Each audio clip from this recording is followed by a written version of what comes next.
SEC Network football presented by Allstate. The Volunteers are bowl eligible at 6-5 with a win over South Alabama in their last outing. Vanderbilt at 2-9, looking for their first conference win of 2021. Dave Neal, Deuce McAllister, Andrea Carter down on the sidelines. Glad you could join us on this cool, crisp fall day from historic Neyland Stadium as the Commodores look to finish up their season on a positive note. Boy, would that be a positive note if they can pull off this upset today. A couple of first-year head coaches, Clark Lee of the Commodores, Josh Heupel, the hype train, as they say in these parts, over on the other side. But this is a team that certainly has gotten off to some fast starts. This Tennessee team facing a Clark Lee team who said to this week they had better get off to a good start today or it could be a long afternoon. Dave, I definitely agree with you when you talk about a long afternoon for Vanderbilt if they don't get off to a fast start. Some of the way that Tennessee likes to put so much pressure on you is because they take the whole field. They want you to defend, from sideline to sideline, whether you're talking about horizontal or vertical. They're not afraid to be able to take shots. They take multiple shots per quarter, matter of fact, and I think it starts with Hendon Hooker and some of the things that Josh Heupel likes to do as a head coach. Well, down on the sidelines is Andrea Carter. Let's go down and visit with her now. Good afternoon, Andrea.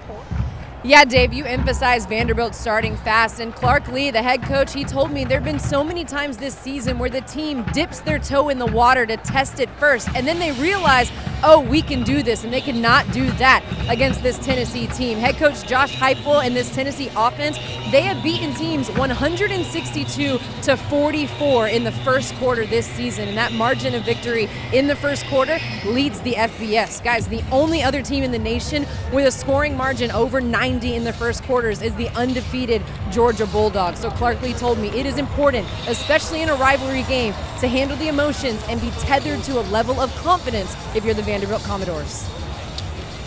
There's a good look at Neyland Stadium, and Andrea, certainly that has been an MO for Tennessee, and that is get people on their heels early. Vanderbilt's playing for their pride.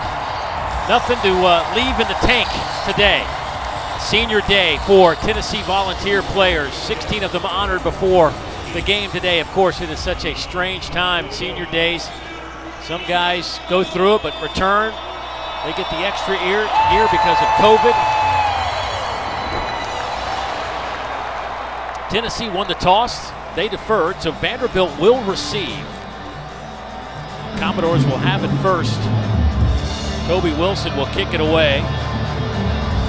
Ziegler and Griffin back to return for the Commodores. And the 115th edition of this rivalry is underway with a touchback and out to the 25-yard line. And here comes Mike Wright. Deuce McAllister, when Mike Wright has gotten the ball with this Vanderbilt offense, it has changed them. It changed the look, it's changed their confidence, it's just changed what they do. It definitely has changed them as far as an offensive, what they do from an offensive scheme perspective. And that's one of the things that if you're Tennessee, you've got to be able to adjust. They have struggled against quarterbacks that have run the football, and that's one of the things I want to see if they can tackle in space and make the adjustments when you talk about the read option or the RPO looks that Vanderbilt is going to give you.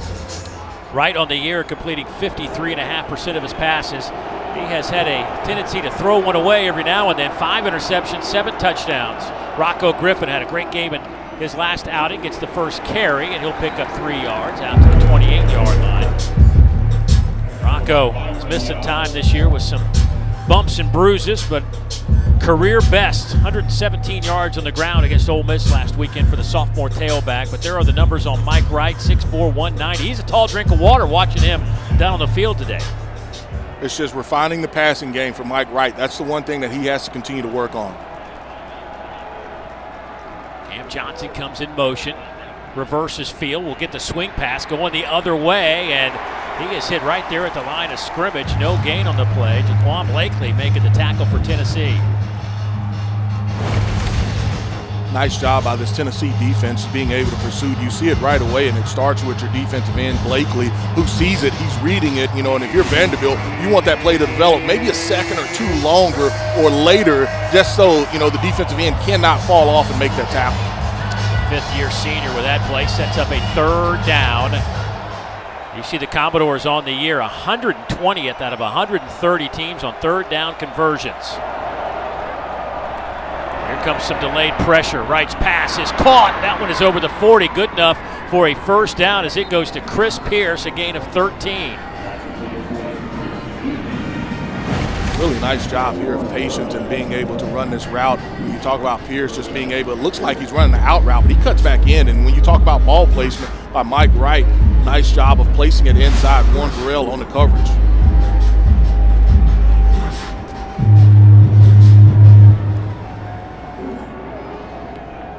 Fresh set of downs now for the Commodores. Wright to throw again.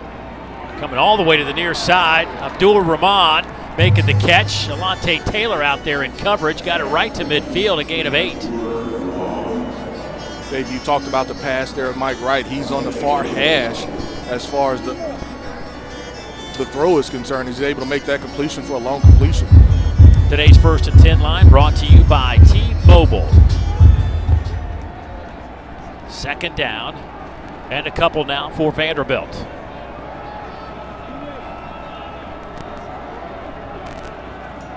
Take a shot here. Second and short. Some pressure comes from the outside. Wright feels it, and that one is picked off. Theo Jackson breaks a tackle. Theo will take it to the end zone. Touchdown, Tennessee.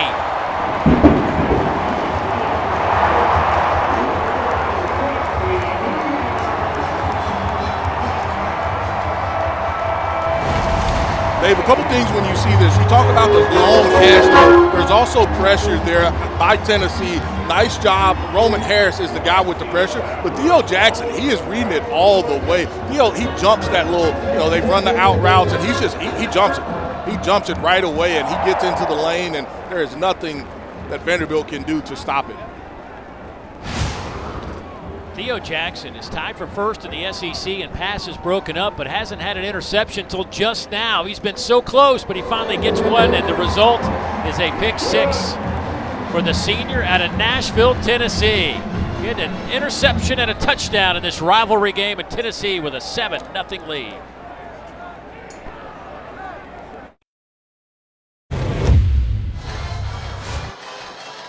And welcome back to college football on SEC Network, presented by Allstate. A pick 6 for Tennessee has given them the early lead. Boy, you tell you what, Vanderbilt, 2nd down and 2 from midfield, right? A lot of options. You're not thinking it's going to go back the other way for a touchdown. Not from that set, not from that look, and it was just pressure, and I want to correct it, and I will be able to, on that replay, kind of where the pressure came from. Wilson with his second kickoff, another touchback, but let's go back to that interception. You can see the pressure off of the edge, and it's actually Jeremy Banks that has the pressure. And when you talk about the throw, we talked about and bragged about the previous throw being on the outside hash or the opposite hash. He tries to do it again, and Theo Banks this time, he jumps that route, and he's able to just be able to catch the football and take it back for the interception. From a quarterback's perspective, you want that ball, if anything, it's got to be high and outside just so it doesn't happen like that when you talk about the safety being able to jump the route. Third career interception for Theo Jackson, but one he'll certainly remember for a long time, a 50-yard interception return for a touchdown. A toss sweep. This one goes to Rocco Griffin, and he is met in the backfield by Aaron Beasley and Theo Jackson.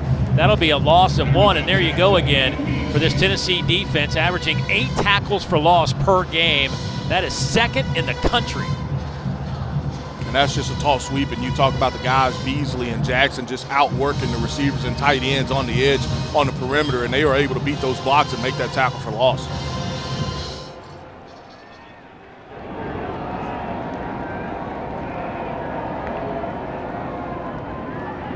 Mike Wright keeps it. A lot of orange jerseys watching old number 5 for Vanderbilt, Jeremy Banks, who leads this team in tackles.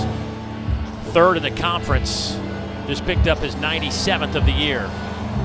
He and Barron combined for that stop.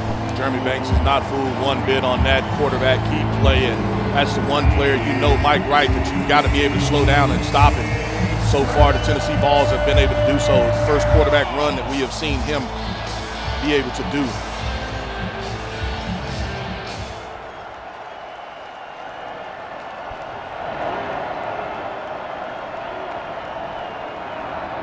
Tennessee bringing 4, and that one is almost picked off. Another high throw trying to hit Cam Johnson.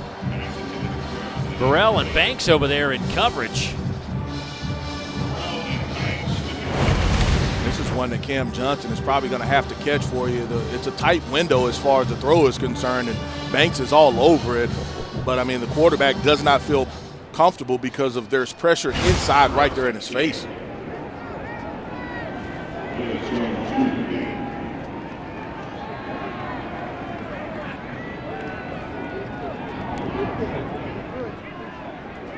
Bayless Jones back to return this at the 29. Stutter step, big hole off the left side.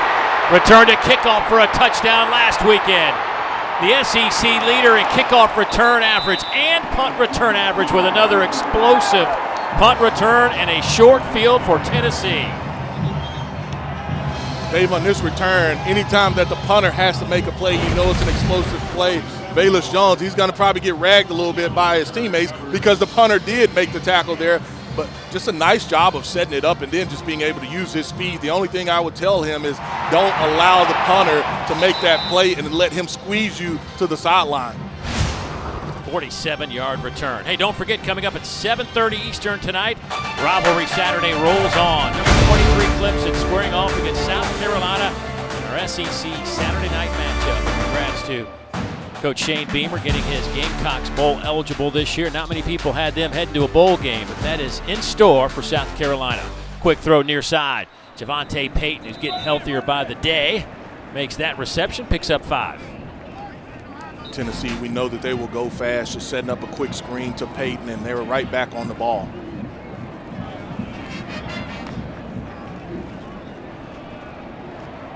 Working the right side, Jabari Small will be hit at the line, falls forward maybe a half a yard for Jabari. Tyon Evans, a big story, running back who's been a little banged up, hadn't played a whole lot in the last few weeks, but he's had 525 yards on the ground as Hooker takes that inside the 15, but he has announced he will be in the transfer portal and no longer a member of the Tennessee team.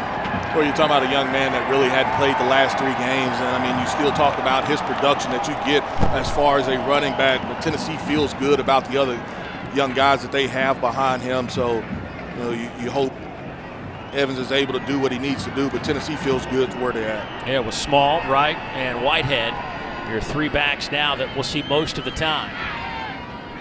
4th down, and Tennessee going to go for it here. A couple of tight ends.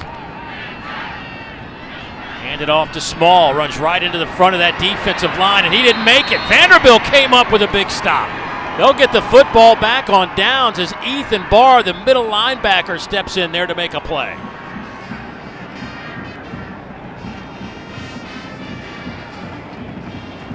Dave, if you're Vanderbilt, you have to be excited about that possession. You already get the football. They're basically in the red zone from the punt return. And so 4 quick plays there by Tennessee, and they are not able to get that first down. So from a defensive standpoint, you have to feel really good about it. Ethan Barr comes up with that 4th down stop. You defended a screen pass, and you also defended a counter play by Tennessee, a quarterback draw play, and then the inside run there. Nice job by the Vanderbilt defense. 1st down and 10 for the Commodores. Already their 3rd possession here in the 1st quarter. Rocco Griffin out near the 20-yard line. A big hit there by Jeremy Banks, but he picks up 8. Monte Taylor coming in there as well. Dave, you said one thing, 3rd possession in the 1st quarter. If you're Vanderbilt, you want to slow this game down. You want to slow it down, particularly defensively. You've been able to defend one time. It was a pick 6 is where they got points from. So just slow it down and be able to get at least 2 first downs per possession.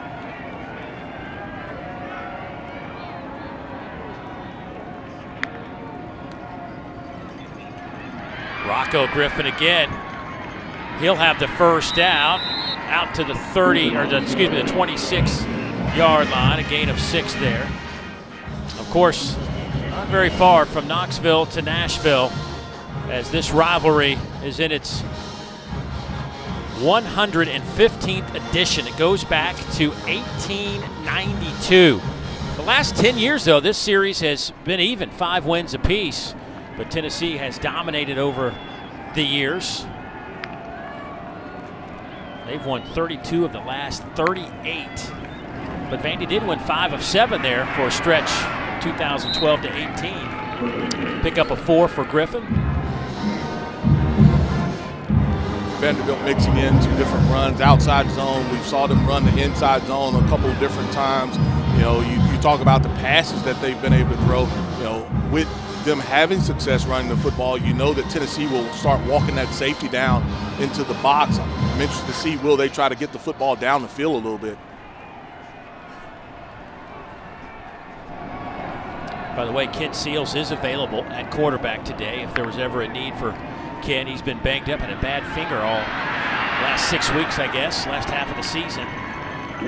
But Mike Wright's done a nice job. Trayvon Flowers trips up Rocco Griffin after a 9-yard pickup. So Vanderbilt's had some sizable plays here in the first quarter. They've done a nice job, and you can just see here the pressure off of the edge, and Rocco cuts right back where that pressure comes from. When you talk about Trayvon Flowers being able to really try to affect it, whether it's a run blitz or he's accounting for the quarterback, in Vanderbilt, they've got those 2 first downs that they kind of needed to possess the football. Ziegler in the backfield for this snap. That one's batted in the air, and it's knocked away at the last minute, trying to hit Devin Body. It'll be incomplete. And that's the one place where Vanderbilt has to be able to stretch the field a little bit more. When you look at all the passes that they've tried to complete, everything has been underneath. Everything is short game for them. I think that they have to push the football down the field a little bit because Tennessee is jumping a lot of those routes that they're trying to throw.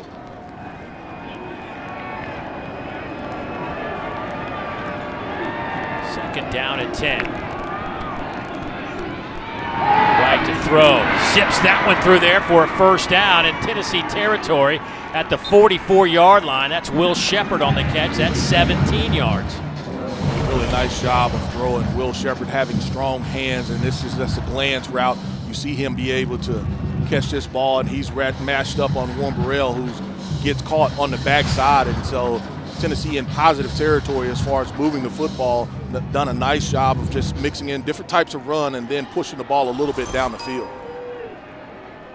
2 tight end set now for Vanderbilt out of that pistol formation. Ziegler still in at running back.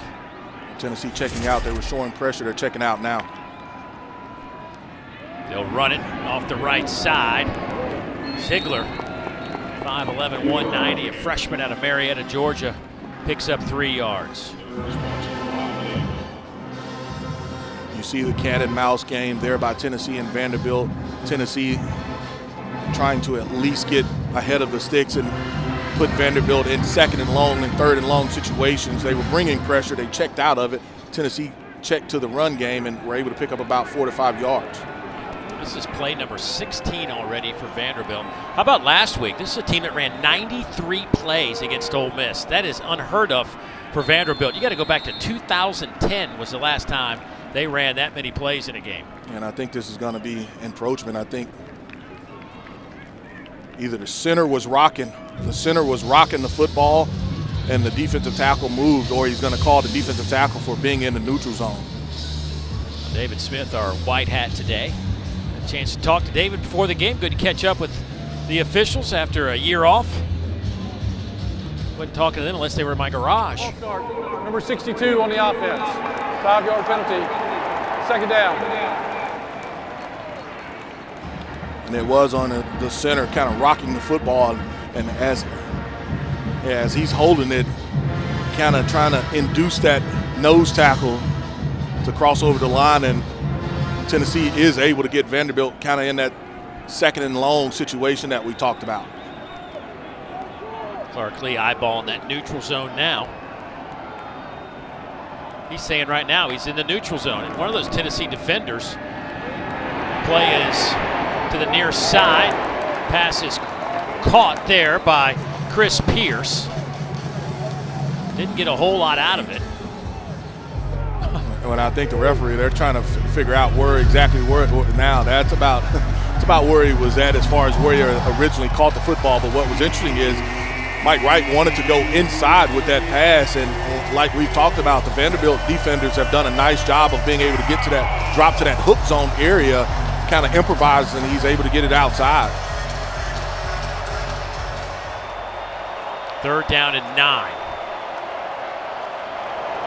Body goes in motion. Quick throw, that one's incomplete. Trying to hit Will Shepard on a quick slant. Alontae Taylor, though, back there making things difficult for the Doors. We've seen them be able to hit that slant route on the other side, but that time nothing really happening, and it looks like Vanderbilt at least coming out with their punt formation, and Tennessee keeps their defense out on the field, so you go defense safe with Flowers as the returner. Now Flowers will drop back to the 10-yard line. Harrison Smith will punt it away.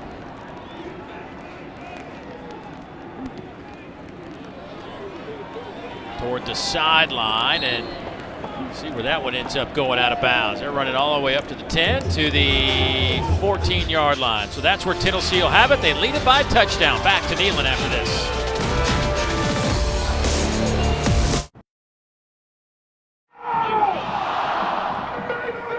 SEC Network College Football is presented by Allstate. Save money like a champion with Allstate. You know, a lot of schools have their walk through whatever part of the campus that they have, but there is something special about the ball walk here in Tennessee, coming over the hill with the police on the motorcycles. And I mean, it is like a show of force coming to the stadium. Definitely a show of force when you can put 100,000+ into a stadium. Final game of the regular season from Neyland Stadium.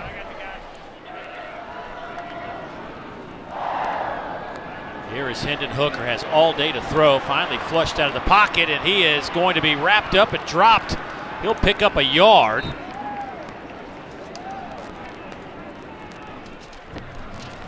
Love what the defense did for Vanderbilt. That safety making sure that he got over the top to cover the post route that Hooker wanted to hit.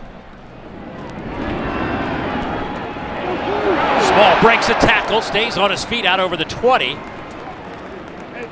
He'll pick up 7 there, and brought down by Brendan Harris on the back end of that Commodore defense. This Vanderbilt defense is giving up 35 points a game, 119th out of 130th in the country. Here's a big run by Jabari Small out to the 35-yard line. He'll pick up 13 on that one.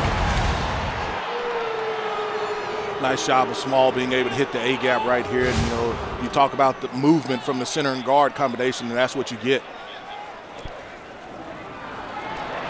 Small to the 40. Picks up 3.5, maybe 4. Anthony Orji, who has had a really solid season, 12th in the conference in tackles. Orji will try to get off the field before the snap, and he does so. Tennessee going quick again. Swinging to the outside. Here's Tillman. Boy, he and Velus Jones have developed into a dynamic duo on the outside for Tennessee as he picks up 14. When you're talking about a Tennessee offense that was backed up already across the 50. A flag is down. Yeah, I don't think your receivers near side here by the Tennessee bench, I don't think that they got set.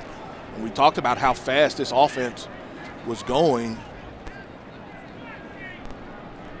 Had a little extra curricular after the play. On the offense, number 3 is lined up offsides. 5-yard penalty, first down.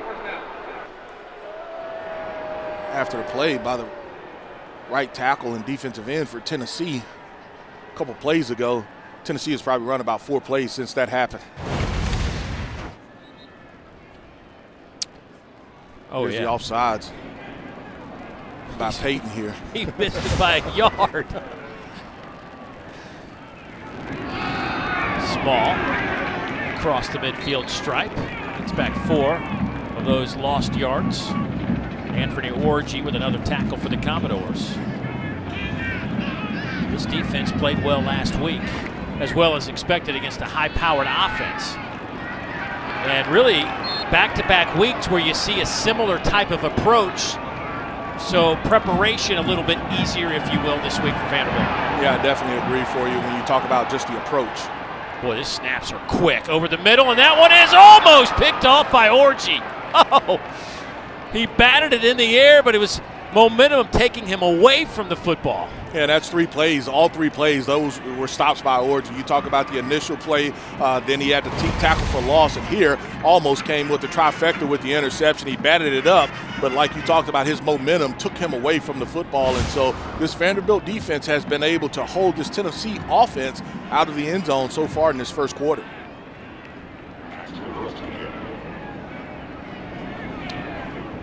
Paxton Brooks will punt it away. Well, this is a high end-over-end kick. A great coverage kick, and well done by Tennessee special teams. It'll be downed at the 3-yard line. A long way to go for the Commodores. They trail by 7.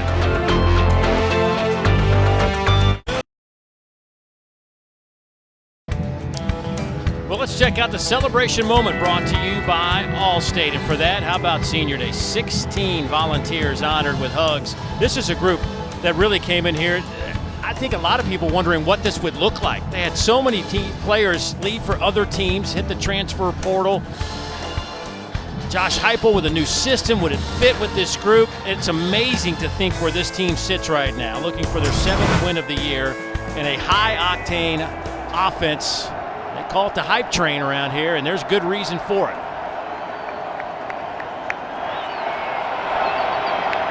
From the 3-yard line, out of the end zone,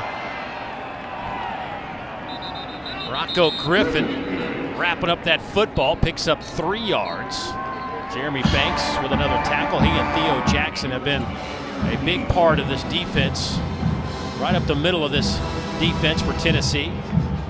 Theo, of course, with the pick 6 on Vanderbilt's opening drive of the game.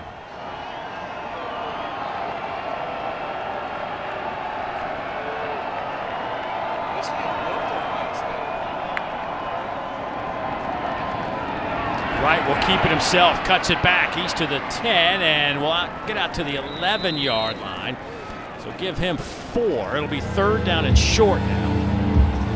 And that's only his 2nd time running the football as far as on the keep play. The first one, they were able to kind of tackle him for a loss or right there for no gain. And this time he's able to get some yardage. You know, the guy that has had the most success so far has been Rocco Griffin, being able to run inside.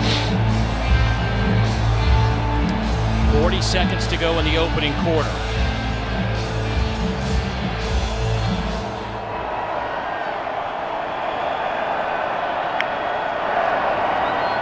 Handoff left side.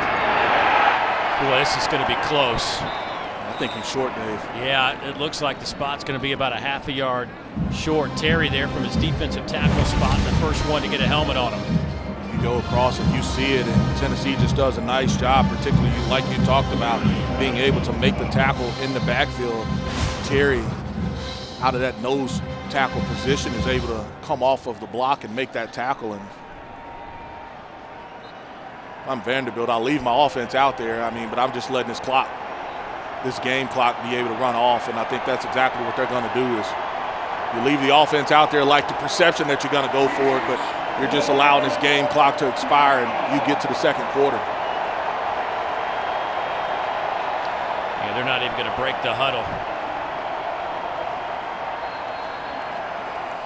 So it'll be 4th and short when we come back. 15 minutes in the books. The only touchdown was a pick 6 by Theo Jackson.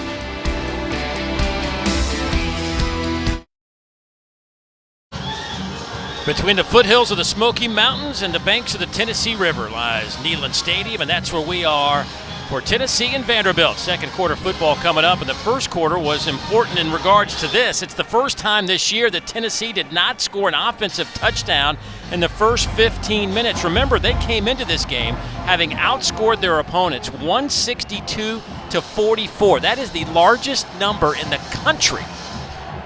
But the only points on the board by the defense on that interception by Theo Jackson. And now Vanderbilt's going to keep their offense out there on 4th and really short, but they're backed up at the 12.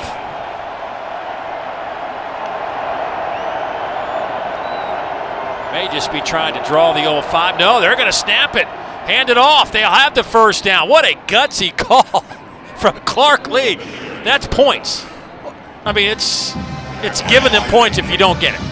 Clark Lee is looking at it. Look, guys, what do we have to lose? Right. What do we have to lose in this situation? I believe in my offensive line, and they have gotten movement up front for the most part. And here they get the movement, and you're able to use your receiver to seal the edge, and you get a first down. That'll keep the drive alive out to the 15-yard line.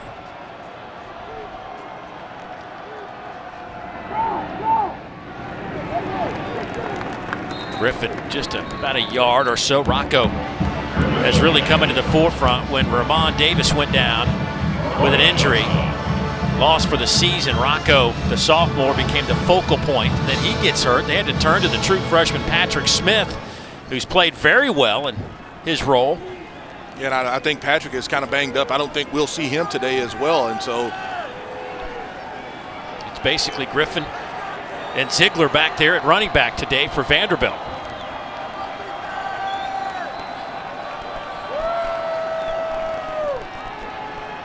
Mike Wright lofts it up, trying to hit body just a little bit over his hands. So now it's 3rd down and 8.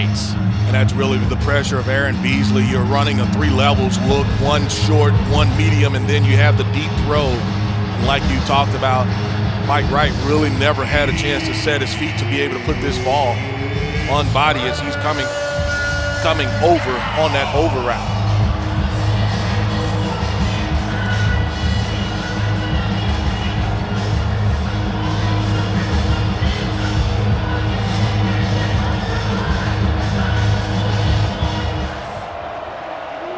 Four-receiver look on 3rd and 8. 4-man rush. Mike Wright stops, and he'll throw it away. Good coverage on the back end. Matthew Butler chasing down the quarterback.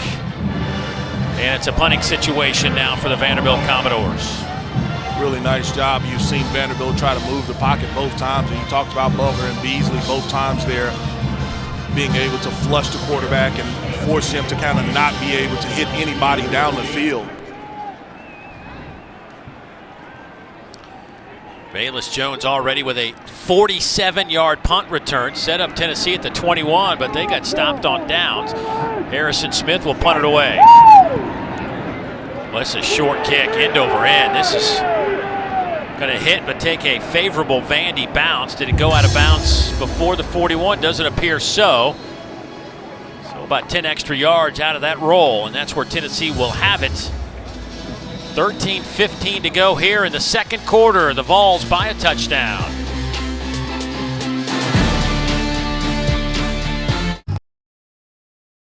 Time to check out our great performance brought to you by State Farm. And how about Theo Jackson, the senior out of Nashville, Tennessee, went to Overton High School, comes up with the only score of the game, a 50-yard interception return for a touchdown.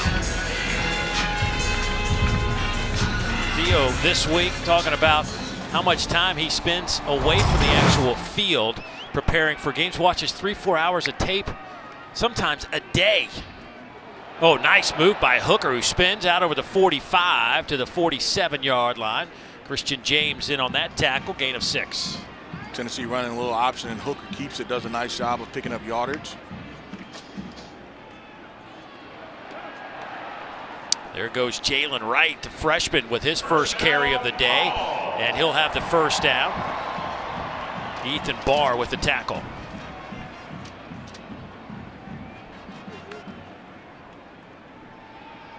Hooker stands up, going toward the end zone. Almost a one-handed outstanding catch by Tillman. Just lost his balance right at the end and could not hold on. Dave, and the reason you talk about it's off by inches is because there was pressure in the middle, and Hooker really never could step into this throw, but it's still there. I mean, that's one that you want your receiver to catch at worst. You know, maybe he doesn't go and score, but he got at least one hand on it. You want him to catch it. On the ground here, Jalen Wright off the left side. He picks up 11, 12 yards. First down. Here's that last play, almost connecting with Tillman.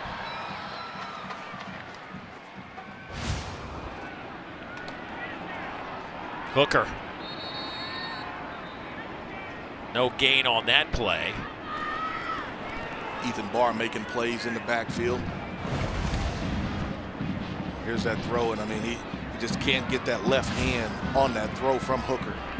I didn't realize right there on the back, and that ball almost looked like it was picked off by Allen George coming in late. Instead, it's a throw by Hooker that is completed out to the 25-yard line. Jones made the catch, might have lost a couple of yards as he spun back around. Ethan Barr is there. That'll be a gain of 8. Let's go down to Andrea. Well, Deuce, you talked about Hendon Hooker feeling pressure and not being able to get his hip into his throws, and that's what he told me is the biggest factor in hitting his targets, making sure he pushes off his back hip and gets it into his throws. So that was a big factor on that play. He's been so good. 70% completion rate on the year. 85% last week. We were 17 of 20 against South Alabama with 2 touchdowns. And most importantly, he's only thrown 3 interceptions all year to his 24 touchdown passes. Here's 3rd down. Hooker waited, and had to run, and I don't think he's going to get there. That's going to be close, but about a half a yard to a yard shy. And you can see the pressure again here. The pocket just collapsed, and Hooker steps up, and like you talked about, Dave, he almost gets his first down. Ethan Barr is there, and you know, I agree. I would keep the offense out there as well. Tennessee fans not happy with the respotting of the football. Went for it on 4th down in the first quarter, didn't get it. Try it here. They'll go with the youngster Jalen Wright, and he will fall forward to the 20 and get the yardage needed. Wilkins and Barr there, but a little too late to get the ball back for the Volunteer offense, for the Commodore offense.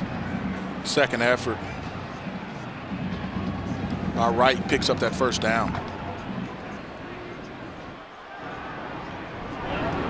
Wright breaks a tackle. Will pick up a couple of yards. Jalen Mahoney trips him up.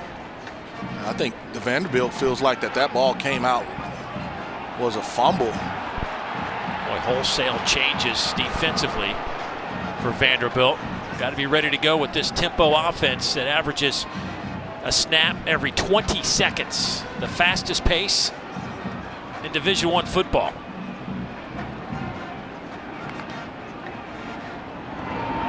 Hooker keeps it, breaks a tackle. He's to the 10, down to the 7, and falls forward around the 6. 9-yard gain for Hendon Hooker. Boy, Worship had him for a loss, and he turns it into a positive gain. 1st and goal.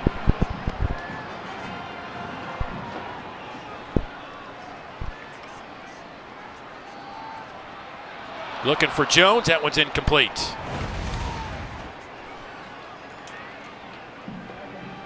He's just making guys miss. I mean, he does a nice job. He sees that defensive end crash inside to take away the run from the running back, and he just makes guys miss in the hole. On 2nd down, hand it off to Jabari Small, stays on his feet, touchdown Tennessee.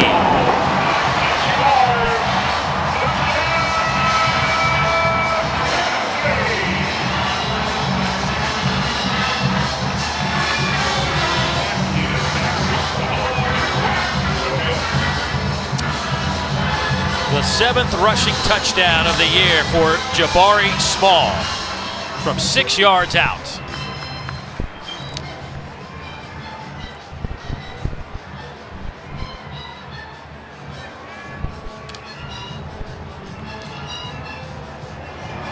Tennessee would go 59 yards. It would take him 12 plays, a little over 4 minutes off the clock, capped off by Jabari Small's 6-yard touchdown that looked just like this. And it's 14-0 Tennessee.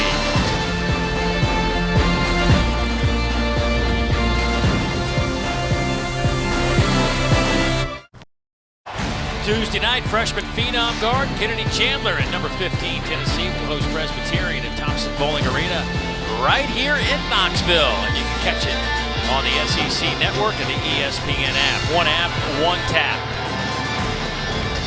Well, it was the 2nd longest scoring drive of the year for Tennessee.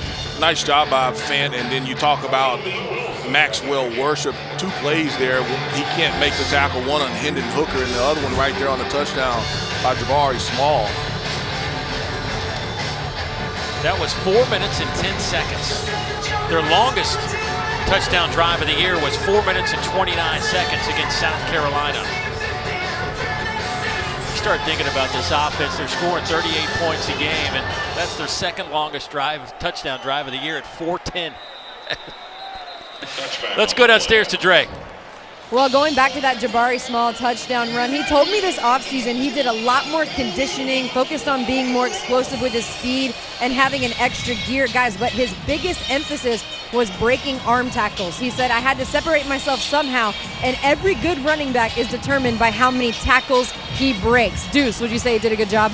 I definitely would say he did a good job. You talk about the spin move, the tight spin, and that's not losing vision when you make that spin and being able to break that tackle and get additional yardage. Mike Wright started 2 for 2. Since then, he's 2 for 8 for 19 yards, including a pick 6. Rocco Griffin working the right side of that line, and just a couple of yards.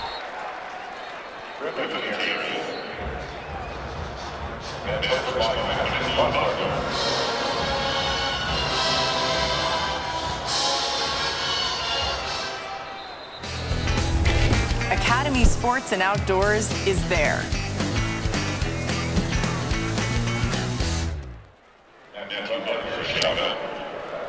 Looks like Matthew Butler down. A little slow to get up, the senior out of Raleigh, North Carolina.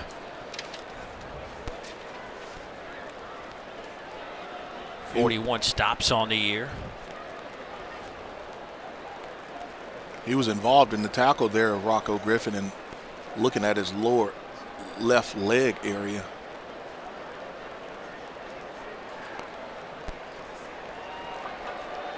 Matthews already graduated with a political science degree.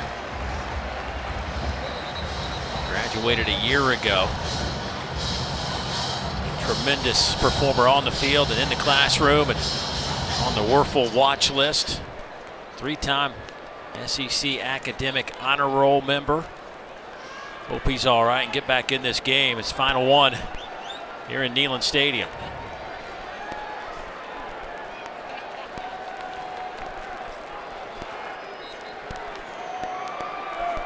Second down coming up for the Vanderbilt offense. Vanderbilt has run 25 plays. They have picked up 90 yards. Right. Thought about going down the middle of the field. Will run it to the 30.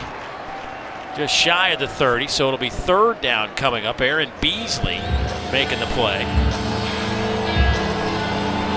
Beasley has done a nice job of just being able to shadow Mike Wright in those different situations, particularly when he has decided to run the football.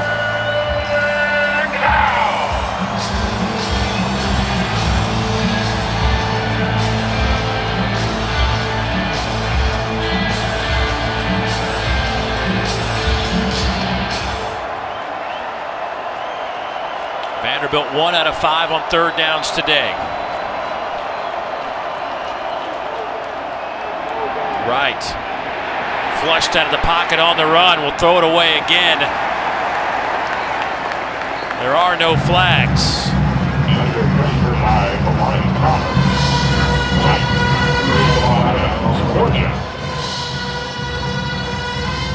It's like Wright has the opportunity for his first read, but doesn't have the time to get to 2 and 3. Well, and he's not trusting up front as far as an offensive line. He's felt a little bit of pressure, and he decided to bail out there.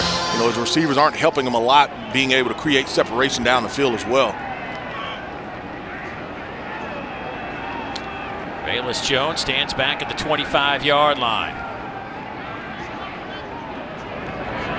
Another short kick. Jones says, get out of the way. And boy, it takes a bad bounce for Vanderbilt, a good bounce for the Big Orange, and they'll have the football at the 47 when we come back. They're up a couple of touchdowns. The hype train hopes to get on the tracks here.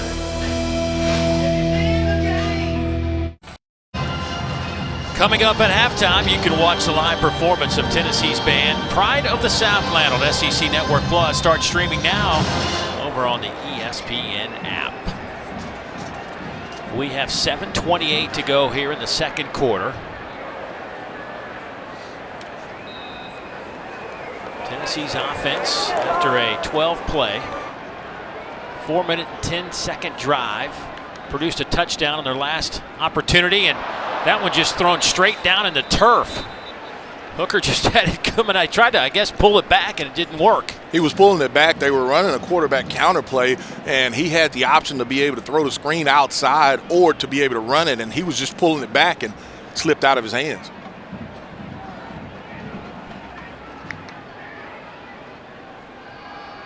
Hooker will throw near side. Pass is caught there. Wrapped up by 1, 2, 3, and 4 white jerseys. Tillman makes the catch. Justin Harris out there in coverage, a gain of 5. Tennessee spreads you out so far that you have to tackle in space, and that's the thing that they figure at some point. They're just going to be able to break a tackle, or they're going to stress you from a defensive philosophy standpoint where they're going to make you miss a tackle in space.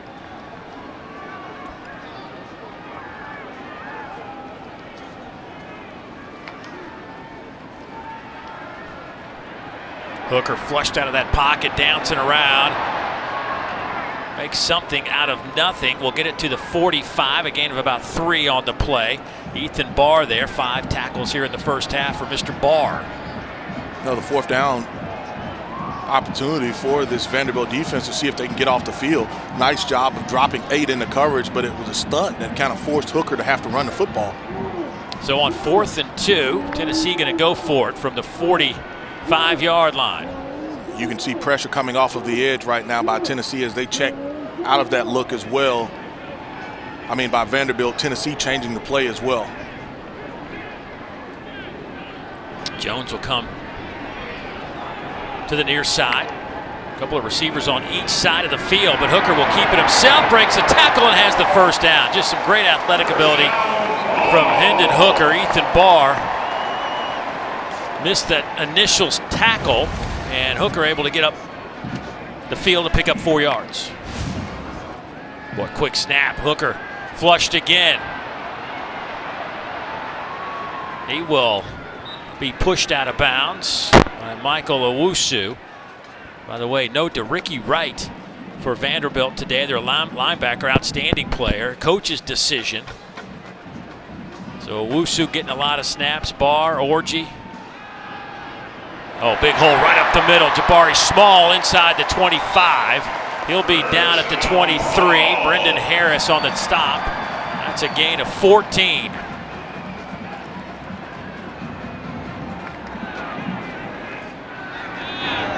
Batted down at the line of scrimmage.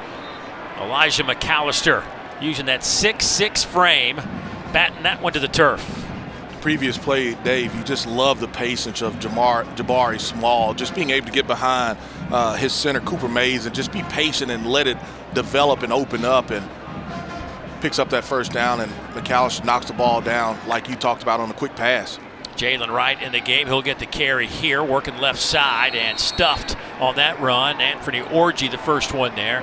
Orji now with 7 stops. A lot of those counter plays, you start to see that backside linebacker start to run some of those plays down.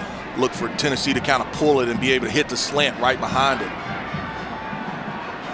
Actually loses some yardage on that one, about a yard. So 3rd down. Call it a long 10. Looks like pressure from Vanderbilt. They may check out of it. Tennessee is changing their play. Pressure comes. Tennessee picks it up. Quick slant. Tillman cuts it to the outside. Touchdown, Tennessee. The Commodores gambled and Tennessee made them pay.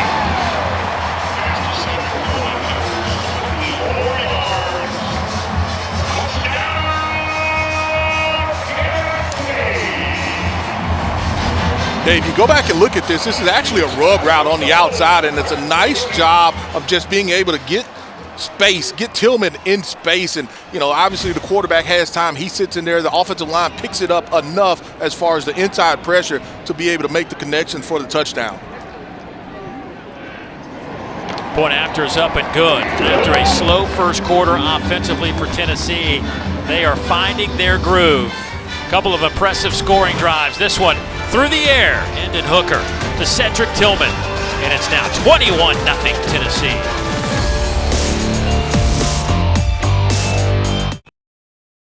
During Watson Auto Owners Insurance Halftime Report coming right up. We will show you what is happening right now at Auburn.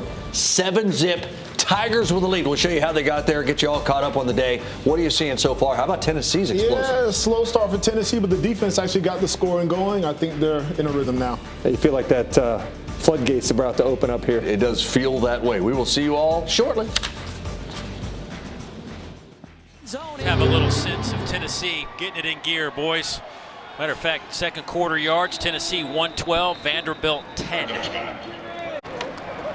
Cedric Tillman, he and Velus Jones have just had a combination of just some fantastic plays and catches, but Tillman has been the main go-to guy, leading the team in receptions, 7 touchdowns on the year. I mean, he has busted onto the scene. The redshirt junior out of Las Vegas. Of course, obviously an opportunity to leave at the end of this season. But boy, if they could get him back, would that be something a foundation laid a wide receiver? Well, you definitely know what you're going to get. A big physical receiver has gone up for you. Not only talking about high pointing the football, catching it at the highest point, but being able to make plays down the field for you.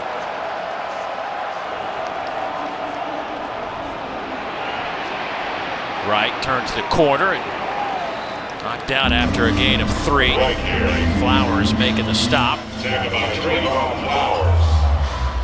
there, I'm not sure if with the motion of Vanderbilt, if it didn't throw it off. It was high snap, and Wright kind of had to run away from a defender on the backside, and so just made something out of nothing and got some positive yards for you.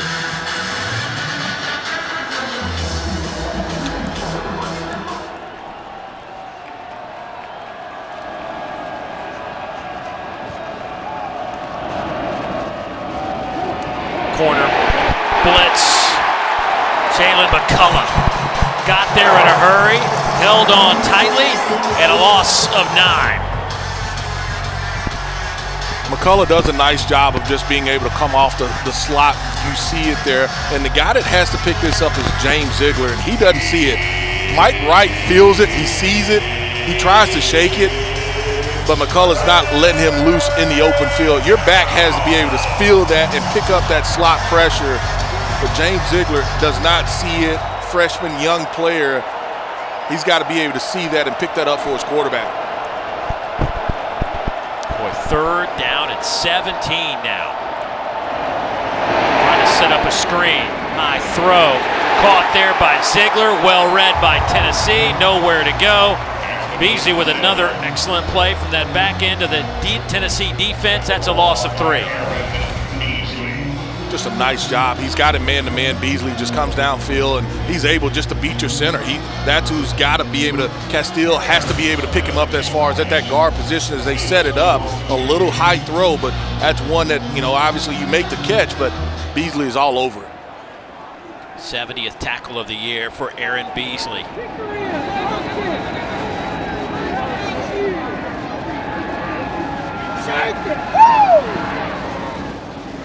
A driving kick. Jones will call for the fair catch. Boy, he's mad at himself. He knew he had a chance to return one. Already has a 47-yard punt return. 21-0 Tennessee out in front. Wherever fun happens, Academy Sports and Outdoors is there.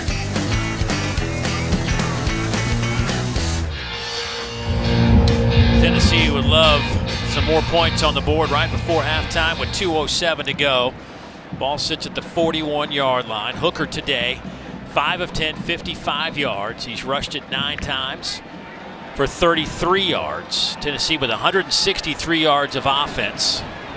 Vanderbilt sits there at 83 yards of offense.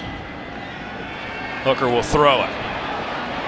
Right through the hands of Tillman, a little bit high. And a flag comes in late. It's going to be on Orji. Defensively. Anthony Orji came in after Tillman looked like he was already on the ground. He's a defenseless receiver, and that's what they're going to hit him for, unnecessary roughness. And the reason the ball is high is because the drop of Ethan Barr. And with his drop, Hendon Hooker had to kind of put a little more height on that football. After the play was over, dead ball, personal foul, number 0 on the defense. 15-yard penalty from the previous spot, automatic first down.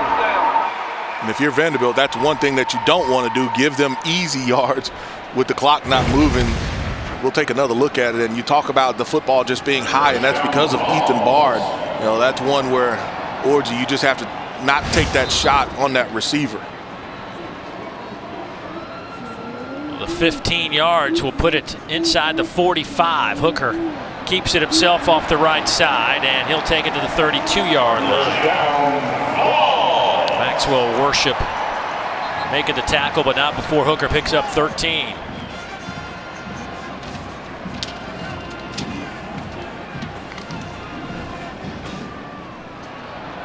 Boy, a lot of green grass off the left side for Jabari Small. He'll have a first down, picks up another dozen yards. Gabe Judy-Lally pushes him out of bounds. Yeah, nice job of blocking Javante Payton on the edge, and you talked about the green grass that Small had to run for, and he definitely did. That time Small stood up right in the hole. Anthony Orji probably got a little anger in that stop after the 15-yard personal foul a moment ago.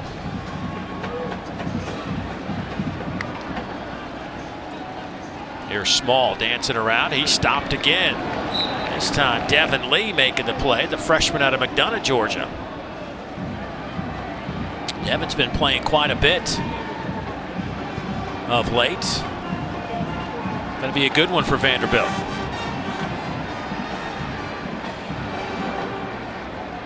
Three receivers to the near side on third down. Hooker looks toward the end zone. Looks like some feet got tangled up in the checkerboard. Ball got tipped. I think their feet did get tangled up, and the crowd is upset, but I think this ball got tipped.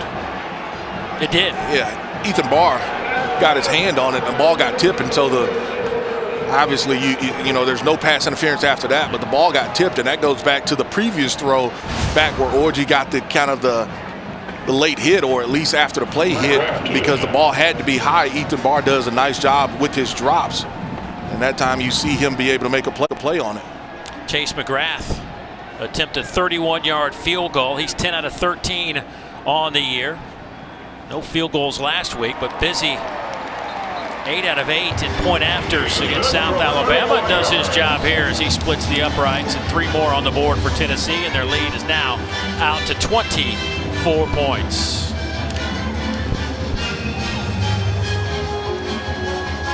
Don't forget, coming up at 7:30 Eastern, 6:30 Central Time, Rivalry Saturday rolls on with number 23 Clemson squaring off against South Carolina in our SEC Saturday night matchup. A sold-out Williams-Brice Stadium will be rocking tonight.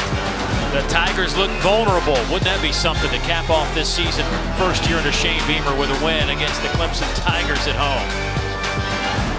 Talk about South Carolina. At one point, you were wondering, you know, where would the wins come from? Yeah. Where would the wins come from for them to be able to come bowl eligible? And, you know, you pull off kind of the upset against Florida, and they really got everything rolling from there.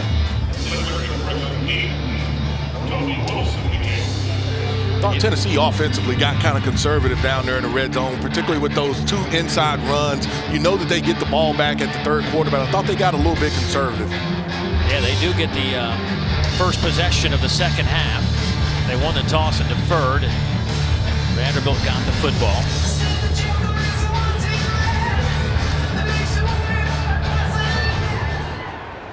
Toby Wilson's kick will sail through the back of the end zone, so out to the 25-yard line. And where is Vanderbilt going to get some offense? They have been stuck in the mud here at Neyland Stadium. Just 83 yards on 30 plays. You know, when you go overall and look at it, they've had some success running the football. It's been the long situation, 2nd and long, 3rd and long, and really down the field not being able to get anything going. We saw their short game early. Tennessee were sitting on some of those routes. They were jumping a lot of those throws, and so they've kind of frustrated Mike Wright as far as quarterbacking, not really allowing him to get anything going down the field. Rocco Griffin carries it off the left side. He'll get it out to the 28, a gain of 3. Rocco on the ground with 11 carries, averaging 3.7 yards per carry. See Vanderbilt not being aggressive right here before the half, just trying to take care of the football, and it looks like they just want to run one more play and go inside.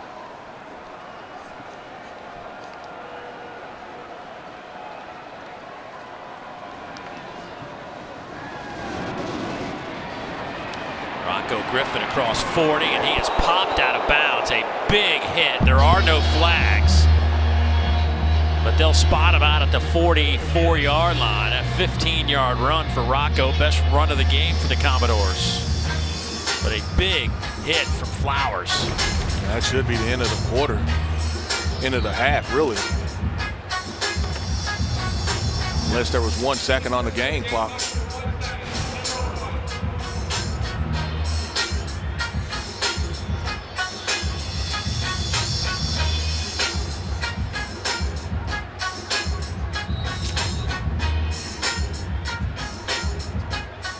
So one more play for the Vanderbilt offense. Mike Wright buying a little bit of time. They've converted one of these Hail Marys this year. See if they can get another one here. And did they? Did they? Yes, they did. Oh my goodness. Touchdown. Will Shepard comes up with the catch in the end zone. It'll go down as a 56-yarder.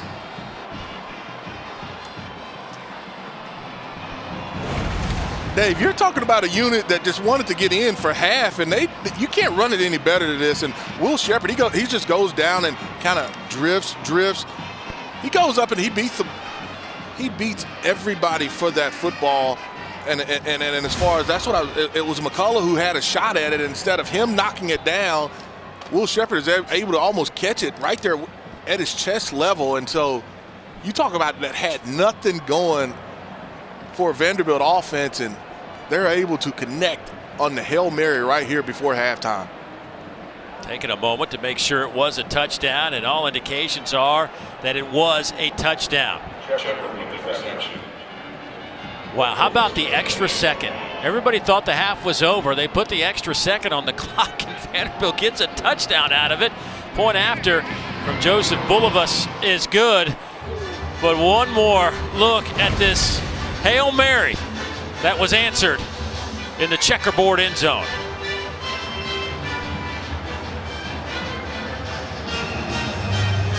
You just never know. You never know. Quarterback had a chance to be able to move in the pocket, and he just gave his receiver a chance. Let's go down to Andrea.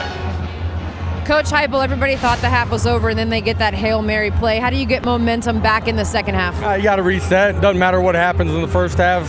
Each play's got its own identity. Don't like that we finished that way. Let those guys box us out on the goal line. Got to go get the quarterback right there. But defensively played really well the first half. Reset, regroup, let's go play ball.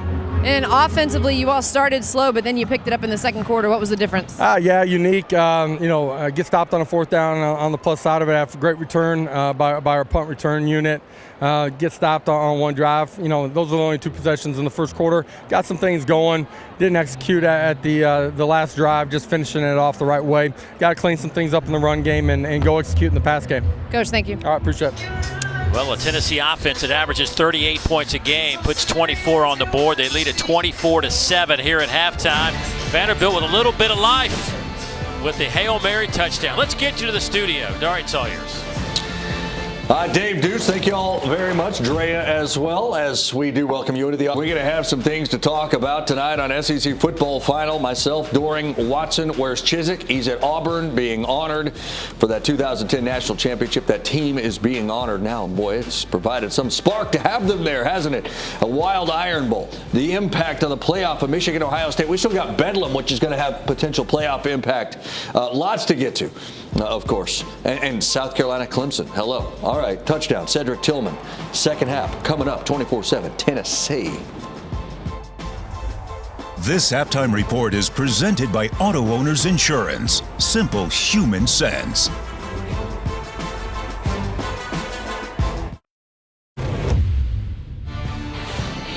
And welcome back to SEC football presented by Allstate right here on the SEC Network. Tennessee leading Vanderbilt 24-7, the 115th edition of this Tennessee rivalry. The Commodores got off to a good start, Deuce, and I guess played even in the first 15 minutes other than one mishap, but then the second half Tennessee got their train rolling. Well, you knew at some point that offense would get going. Hendon Hooker and the guys, you talk about Tillman being able to catch on the outside. You talk about Small being able to run inside. And once they got going, it's hard to slow down. Well, there were a couple of unique plays in the first half. The first one was the pick six. They got things rolling for Tennessee. And that's just doing a nice job of being able to drop the route, and that's Jackson being able to just a little out route. But the problem was it was from the far hash. And so that's a long field to have to throw it. And here you see the Hail Mary right here by Vanderbilt.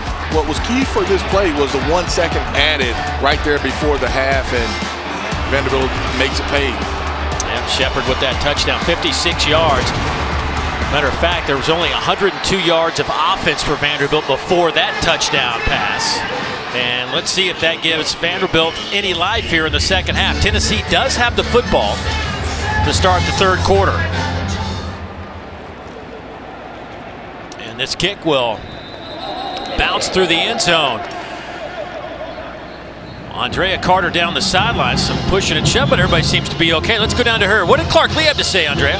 Well, Clark Lee said first and foremost they have to build on that Hail Mary touchdown at the end, but he said defensively he felt like they settled in early. The biggest thing was capitalizing on fourth downs. The two that Tennessee converted ended up being touchdowns. And offensively, he said early down efficiency and winning their one-on-ones will help lead to more touchdowns for the team. Yeah, the first few drives, they played Tennessee very well. It slowed down Tennessee's offense. Matter of fact, first time all year that they've been held scoreless in the first quarter. But Hooker with a keeper that will take it out over midfield to the Vanderbilt 46-yard line. 30 yards on the first play from scrimmage. It's the pressure off the edge, and Hooker keeps it. Hooker steps up, throws a bullet out to the wide side of the field. Dancing around goes Tillman. Still on his feet, cuts it back to the 5, touchdown. Cedric Tillman, 46 yards, his second touchdown of the day.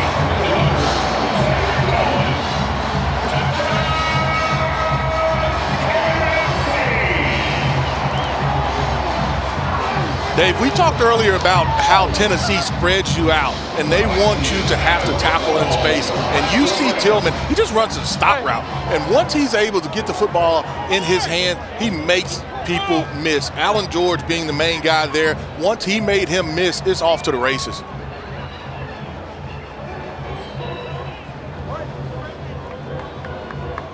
And the point after up and good from Chase McGrath. How about two plays, 75 yards? Hooker started with a 30-yard run. Then Tillman does his part. 31-7 Volunteers.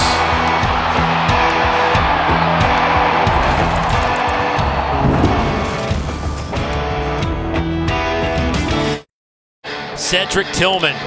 Boy, he has been special of late at wide receiver for this Tennessee team. An electrifying run, 31-7 now. Whatever life Vanderbilt had from the Hail Mary just got sucked right out of their sideline. As a fan, you may not even be back from, concession stands, and you just hear the roar of the crowd, and it's 7 more points for you. For more on Mr. Tillman, let's go down to Andrea. Well, guys, I just really liked what Coach Heupel had to say about Cedric Tillman in that his consistency of who he is as a man, his attitude, his positivity every day, that being the reason that you see his amazing performances on the field so far this season. It's amazing we hear it so often. Coaches talk about when guys kind of figure things out off the field, how it affects them on the field. All the added stress and pressure you don't have to worry about, and it's just playing football from that standpoint. Said he's really grown up this year, has Cedric Tillman, and making some plays like that. Here's Rocco Griffin coming around the left side. He is bumped and popped out of bounds by Warren Burrell. Gain of 4 on the play.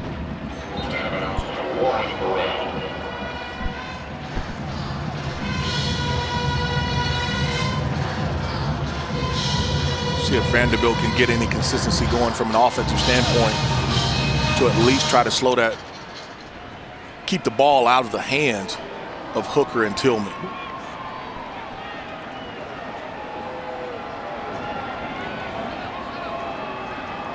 Vanderbilt controlled the clock in the first quarter, kept Tennessee's offense off the field for the most part. They've had trouble, though, staying on the field of late. That one's incomplete. One hops out there to Abdul Rahman. Today's 1st and 10 line brought to you by T-Mobile. There, Mike Wright, he feels that pressure. His back actually picks it up. He's got to be more accurate with the throw. Theo Jackson with the pressure.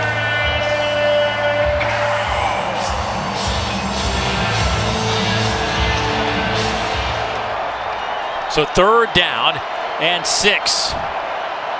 You see those numbers, just 1 of 7 on 3rd down conversions today for the Commodores. Mike Wright has been bottled up all afternoon. Coming near side, will throw on the run, and that one is caught. Good catch there in traffic by Cam Johnson. That'll be good enough to move the chains out to the 38-yard line. And you can see the strong safety pressure. And Mike Wright, he kind of moves himself out of the pocket. Cam Johnson just sits down in that zone, and an accurate throw to be able to pick up that 1st down. There was strong safety pressure off of the backside. The back actually picked it up, but Mike Wright didn't trust it, kind of left the pocket, and he was able to still find Johnson for the 1st down. Right now 7 of 15 for 103 yards. Rocco Griffin sees a little seam off the left side. He'll pick up 6 on that carry, close to the 45. Dave, I agree with you. You know, it's when Tennessee has gained yardage, positive yardage on 1st down and not gotten behind the chains, I felt like that's where they have been at their best. We saw them be able to get a couple. Yeah, I mean Vanderbilt. Yeah. I agree. We saw them get a couple of 1st downs early in this game and kind of got that defense on their heels a little bit, but Tennessee defense were able to recover every time.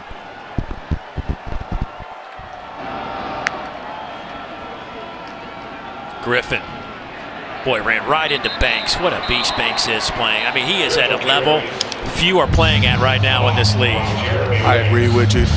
Down on the field earlier, you know, he's walking around and you could tell that young man looks like an NFL linebacker, and his play on the field definitely shows it. And able to come up and make play after play for this Tennessee defense. 8 tackles today. He's up over 100. The first ball with over 100 tackles. You got to go back to 2015. 3rd and short.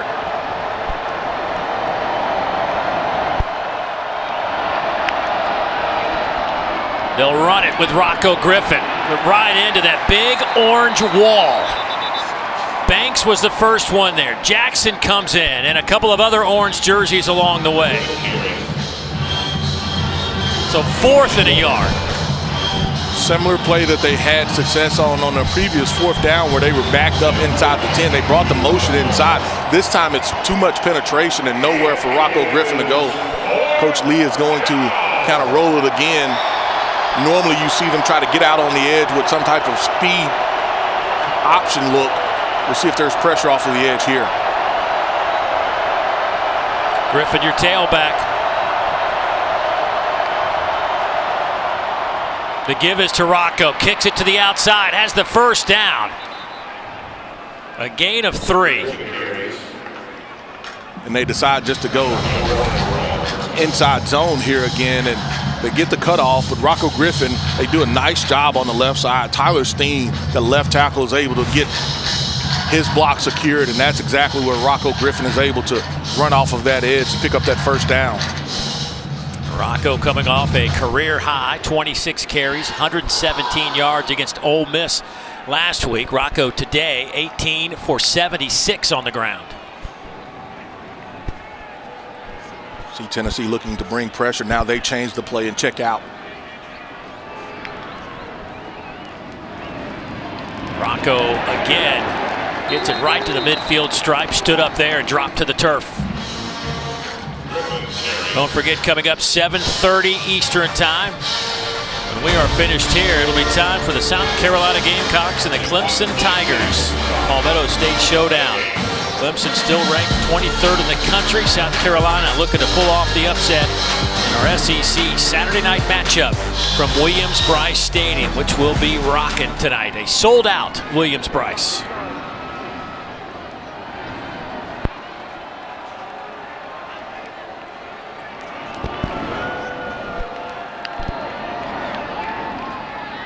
Quick hitter, pass caught, first down, and a little extra for the Commodores as Amir Abdul-Rahman makes the catch, a gain of 12, and he had a great week of practice. They've really focused on him this week and thought that he'd be a big part of their game plan. Well, he does a nice job of just sitting in that zone. We talked about Cam Johnson doing it earlier.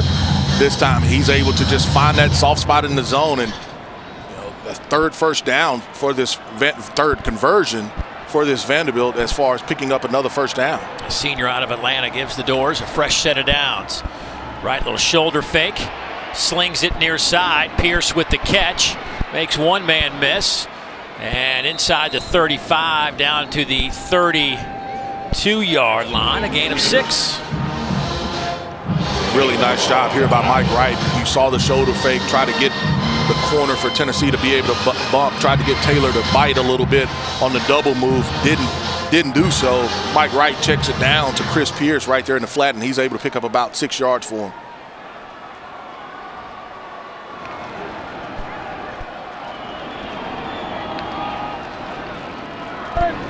On the ground with Rocco Griffin, nowhere to go. Maybe a yard. Amari Thomas makes that play. Thompson makes that play, and just a nice job to see he and Matthew Butler into the game.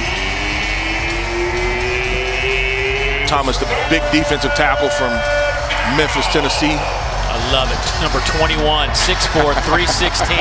He's going to need to get a bigger jersey, I think. Or not. Maybe he likes it. I think he likes it. Yeah. Third down. Rocco Griffin. Huge hole off the left side. Tripped up by the 21-yard hash mark and looked like he was injured for a moment, but he hops up, but a big hole in a first down, a gain of 10. There's a flag on the backside of this play, and I'm not sure what the flag is because the play was on the front side, and it was a nice block again by Steen, but the flag is on the backside of this play. The turf monster kind of caught Rocco there as he was trying to make a move. Boy, there was, really no depth at running back right now. Illegal shift in the offense. Two players moving at the same time and not getting set prior to the snap. 5-yard penalty. Replay, third down. So this is a pre-snap penalty that hurts and negates a first down. Man. For that Vanderbilt offense, and I was unsure what the infraction would have been, but it's on the. Does he? Oh, they're in the slot. But he gets set. He gets set, and it was actually the movement by Cam Johnson coming in motion. We'll wave off the run by Rocco, and it's now third down, and let's call it 8. Wide open middle of the field, pass is caught. Pierce down to the 15. Struggling inside the 15, down to the 13. Banks drags him to the turf, but a nice gain on third down of 23. We talked about Mike Wright being able just to sit in the pocket, and this time you have a miscommunication on the back end by both of your corners, your slot corner and your outside boundary corner. They allow Chris Pierce to be able to get behind them. Mike Wright trusts his offensive line and his running back to be able to pick up that pressure and throws a dart.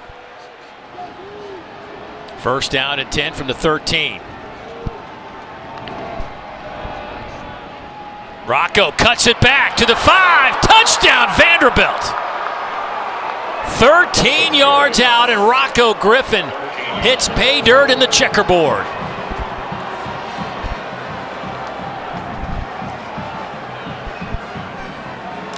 That was a big boy drive now. 13 plays, 75 yards, and faced a couple of big third down conversions. And that's really hats off to your offensive lineman if you're Vanderbilt.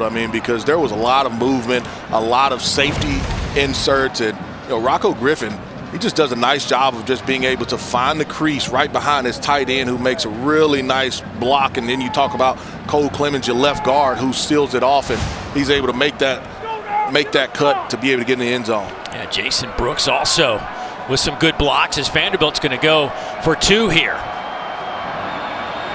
Mike Wright to the back of the end zone. That one sails.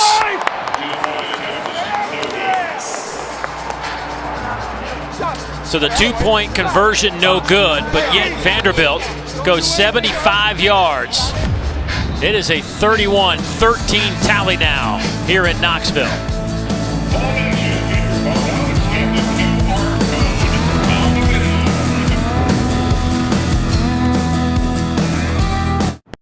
Milk Zero Sugar and Wendy's are proud supporters of college football. Best combo ever.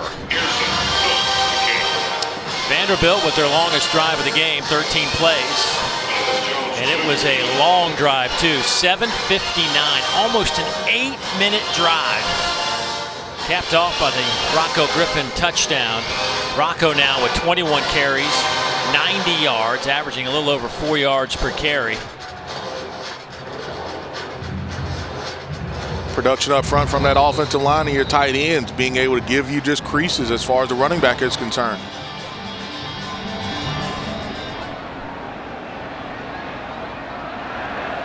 Maybe out of bounds, yeah, Dave. It will be. So some free yards on the way for this Tennessee offense. Shorten the field a bit. Josh Heupel going into the locker room talking to Andrea. You could tell he was not happy with the way it ended on that Hail Mary, but also not real happy with the sluggish start in the first quarter. Ball placed at the 35-yard line. First down. They are opening drive of the third quarter. 2 plays, 75 yards. Now they're back on the field. Back on the field, and if you're Vanderbilt, they were running down some of those counter plays, and so the quarterback, that's what he did on that first play on the 30-yarder. He was able to just keep it because the defensive end crashed and your outside linebacker crashed as well, and so nobody accounted for the quarterback run. On first down, Hooker will throw. It's Tillman. He's wrapped up, twisted around, and dropped after about a 4-yard gain. Actually, give him 3. Tyson Russell, first one there. Hooker to throw again. Going to Tillman again. Boy, he is so dangerous in one-on-one. He's just slippery over there. He's slippery, he's physical, and you're giving him so much space to be able to run those routes. He's just running hitch routes. Oh, big hole off the right side for Jabari Small. He's to the 35 and tripped up there. Brendan Harris trips him up at 13 more yards for Tennessee. And this is a Tennessee offense that we had gotten accustomed to this year. Shoulder fake. Dumps it off underneath. Pass caught there by the tight end, Princeton Fant, who's inside the 20, inside the 15, and down to the 11. Just the tempo that they play at, and they just make you have to make tackles in space, and Vanderbilt not able to do so. Small, nice cut to the 5, will stretch it into the end zone. How quick was that?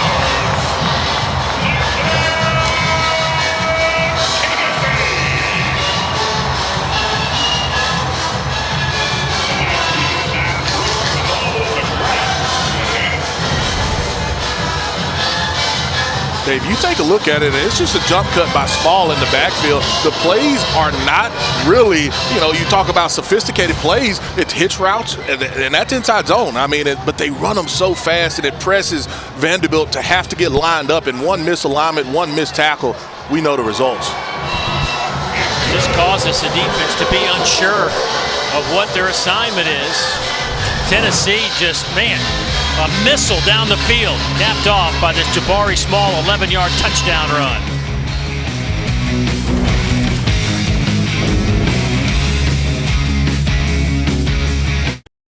Time now for our running back spotlight, brought to you by Arby's. And for that, it's Jabari Small today, who's carried it 14 times for 91 yards, a couple of touchdowns. This guy had 100 yards rushing and Their opening game of the year, 116. Hasn't crossed the century mark since then, but looks like he's on his way tonight. And with the absence of Tyon Evans, who has entered the transfer portal, this has been Jabari Small for the most part in the backfield. He has shown up, whether it's more opportunities or just up front, that offensive line dominating Cade Mays inside. Mays just being able to move, Cooper Mays inside, just being able to move people has given him an opportunity to really be able to make some plays down the field. For more on Jabari, let's go down to Andrea. Yeah, Dave, Jabari Small, when I talked to him, he actually gives a lot of credit for his abilities on the field to being high school teammates with Missouri standout running back Tyler Beatty. He said they were best friends then. They're still best friends to this day, but he watched everything that Tyler Beatty did, and that helped him become a more dynamic running back and make the plays that we've seen today. Yeah, how about, speaking of Tyler Beatty, Andrea, how about his effort yesterday? 41 carries. What's the most carries you ever had, Deuce? I had 40, and I was tired, but I didn't have the production that kind of Tyler had as well. You didn't go for over 200 that day? I was just shy of it. Was that at Ole Miss? Yes, sir. Hand off to Rocco Griffin. By the way, congrats to Tyler Beatty wrapping up the regular season. I know they got a bowl game, but I mean, one of the most unsung, talented running backs in the country. If that team would have had a few more wins, we'd be talking about him in the Heisman race. Yeah, I agree with you. His productivity, and you look at him and you say, hey, look, he's not a big guy, but he's breaking tackles and they're steady feeding him, and he just produced. I would be very, very surprised if he doesn't win the Doak Walker Award. 38-13, Tennessee out in front. Getting late third quarter, Mike Wright steps up in the pocket, has some room to run, and Mike will slide at the 35. They'll actually spot him where the slide started, and that's going to be about 2 yards shy of the line to gain, give him 8. You like the decision, though, of Mike Wright. There's pressure again inside. Those off defensive linemen for Vanderbilt starting to bring a little bit more pressure, and Mike Wright steps inside of it and playing zone as well, and so he's able to just be able to pick up close yardage or enough yardage to be able to get a first down.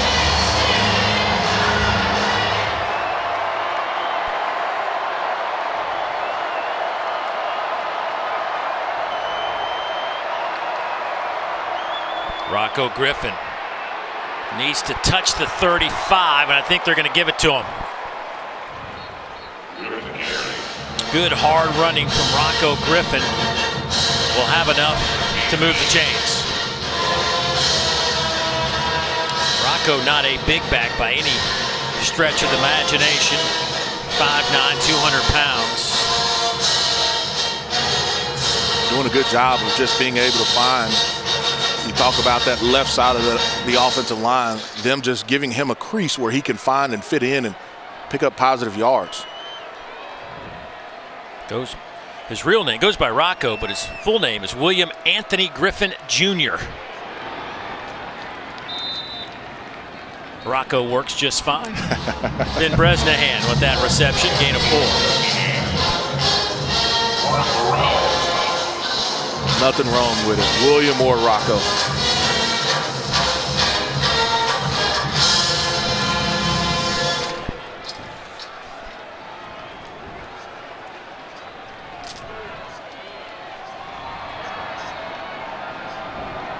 Second down.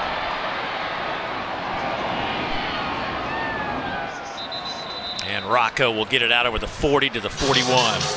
Hey, Tuesday night, freshman phenom guard Kennedy Chandler and number 15, Tennessee hosts Presbyterian right here in Knoxville at Thompson Bowling Arena. You can see it right here on the SEC Network. And of course, it's always on the ESPN app. One tap. Big win yesterday for the Vols in an afternoon tilt over at Thompson Bowling Arena.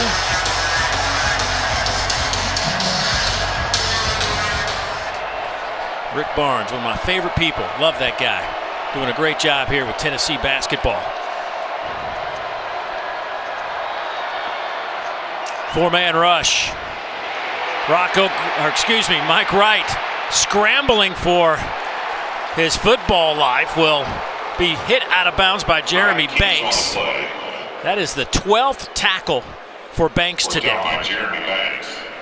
You've got both of those officials trying to see if it was kind of late. They're talking about it. There is a flag down, it looks like right behind them.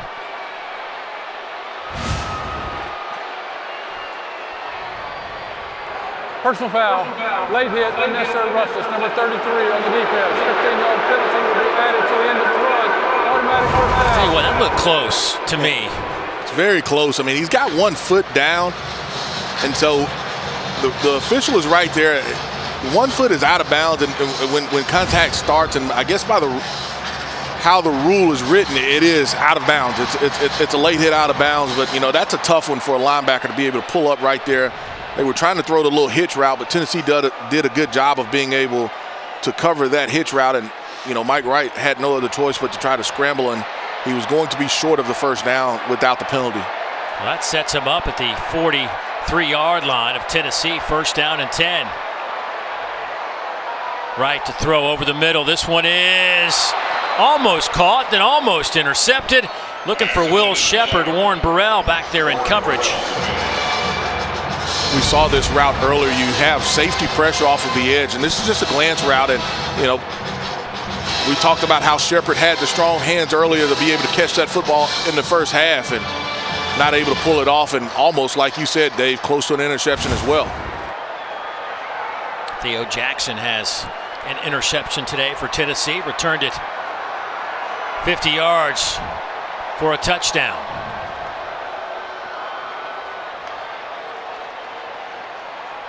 Mike Wright fakes it, keeps it, dropped, only a yard. It'll be third down.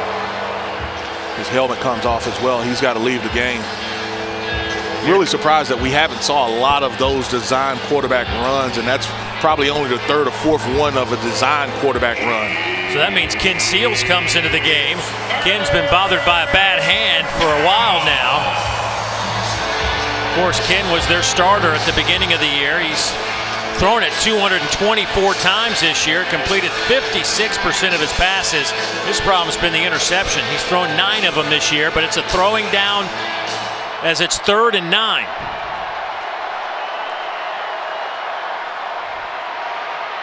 The out route is caught over there by Shepard, but he's going to be a half a yard shy. This is definitely go for it range. Well, how about that? I mean, you've sat on the sideline all game long. You have to come in, and you're throwing a hitch route, and this is a really, really good throw. They are short of picking up that first down, but like they did earlier, if I'm Vanderbilt, I don't run a play. I talk about it on the sideline.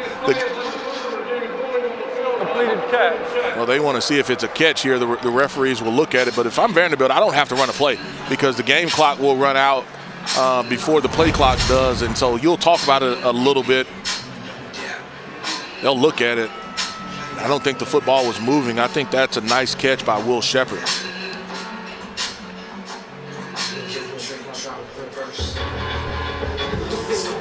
I don't know if you're going to have enough. Yeah, I mean, I don't see anything there at all to tell me that it wasn't a catch. And you have a referee about 6 yards away from it as well that's looking at it.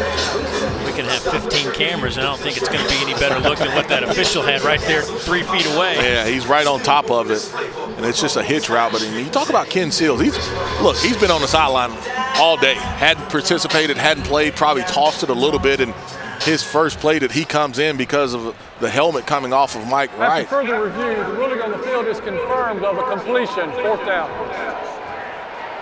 He comes in and he throws that hitch route, and it's perfect. Puts him in position to be 4th and short.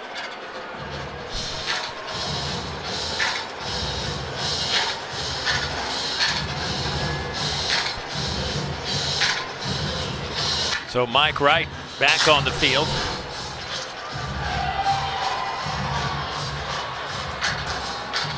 I don't think Vanderbilt is going to run a play. They'll let that play clock run all the way down as well as the game clock.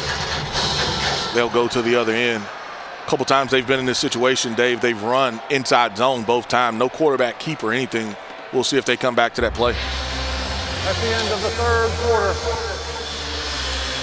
So the end of the 3rd quarter. Tennessee leads it 38-13, but a 4th and short coming up as we start the 4th quarter.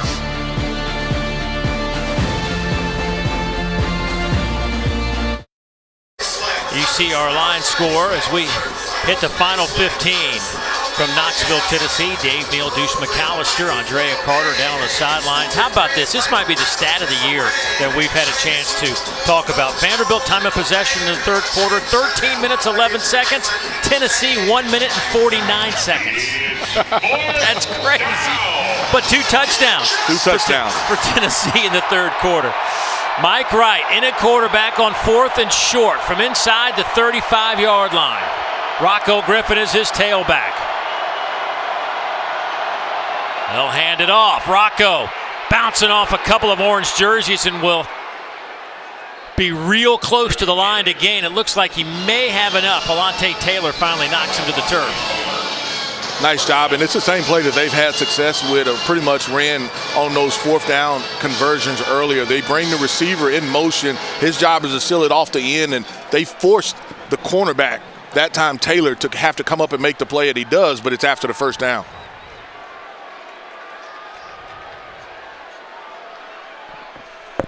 Pressure comes. Mike Wright.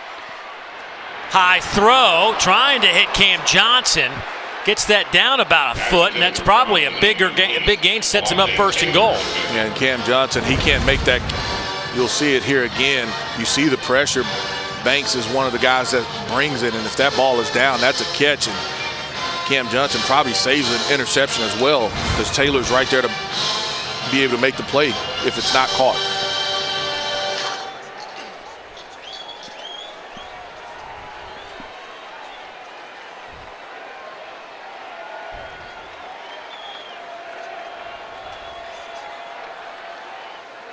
Mike Wright to throw on 2nd down, lofts it up, trying to hit Will Shepard. Good coverage back there. Burrell step for step with Shepard.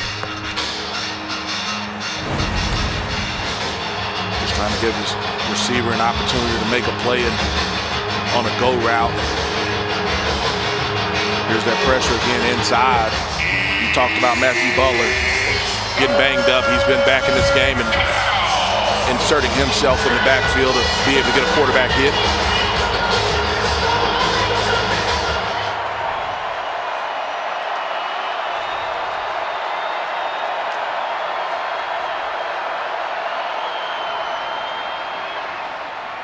Pass caught by the tight end Bresnahan, and he'll be wrapped up at the 28, so it'll be 4th down and about 6. We've seen this Vanderbilt offense be in this situation before, and they're playing at this point, kind of with house money as far as, hey, look, why are we kicking a field goal? We're behind. We want to continue to grow and let this offense develop. Last game of the year for them. They won a 1st down. 4th down. We'll see if Tennessee brings a little pressure. Last play, last down, they did not. We'll see if Tennessee brings pressure here.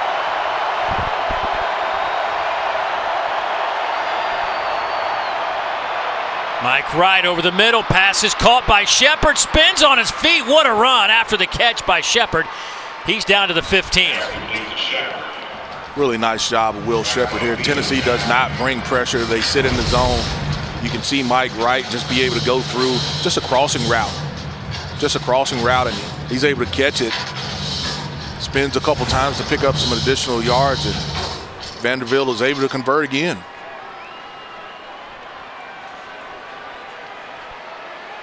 Couple of conversions on this drive for Vanderbilt. From the 15.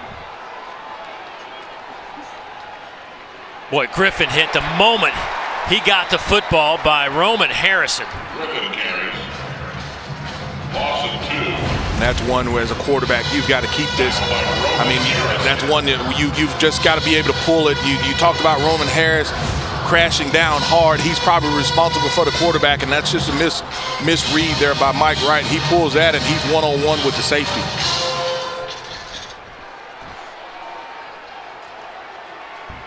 Loss of 2 on the play.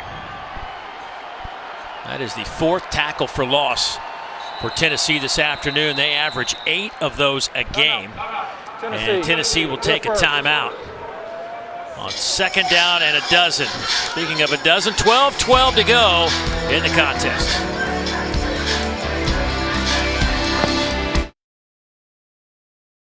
Green. Okay, in the studio, it's time for our AT&T 5G studio update. This is as bad as it is going for Alabama. Trying a field goal on 4th and 11, down 10-zip, and Paul Tyson cannot handle the snap. You cannot handle the snap. 10-0 Auburn after 3, guys.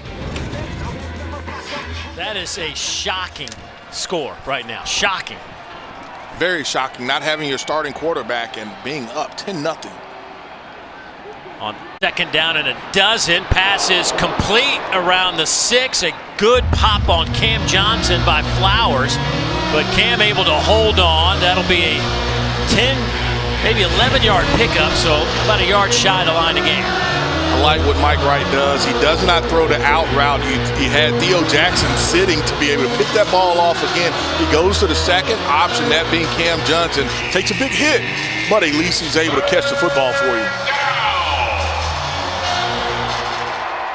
3rd down and 1 now.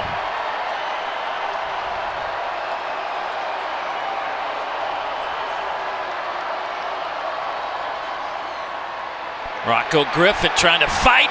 He needs to get it down to the 5. He's going to be a half a yard shy, and here we go again. Already a couple of 4th down conversions for Vanderbilt on this drive. Well, and it's Matthew Butler. I mean, he is able to get so much penetration, they cannot block him, and he's the person that stops that play from happening. And, I'm surprised, like I said, they haven't tried to get to the edges, and maybe they just feel like they can't get to the edges with the speed at the linebacker for Tennessee. Everything has been inside. 17 plays on this drive. It's lasted over 8 minutes.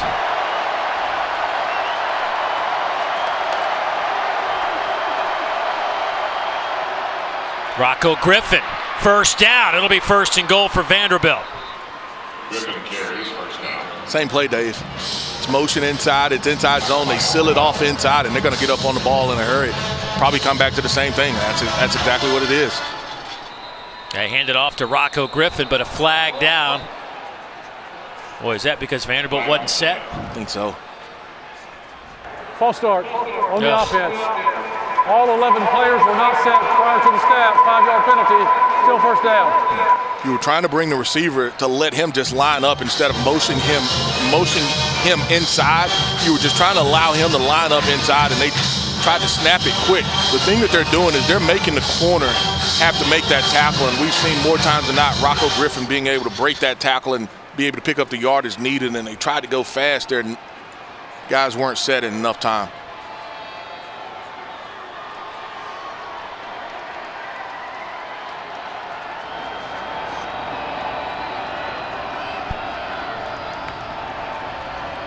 Toss sweet, Rocco Griffin.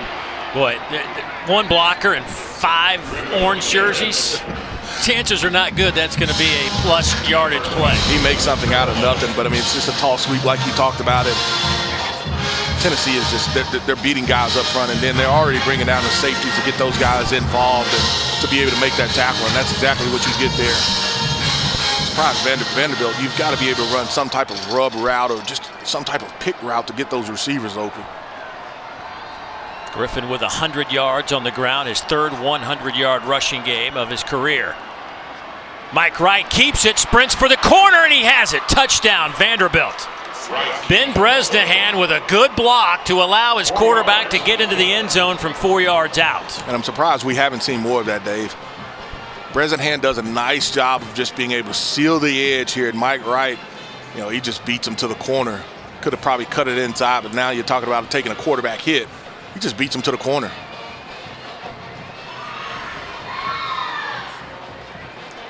The numbers on this drive are crazy. 20 plays, almost 11 minutes. Well, we knew one thing. There was no kicking a field goal. They were going to either score a touchdown or be denied via downs. Going for 2. Right to the back of the end zone. Caught. 2 points on the board as Chris Pierce makes a nice catch, tiptoeing down that end line. No quit in the Commodores here in Knoxville. 38-21.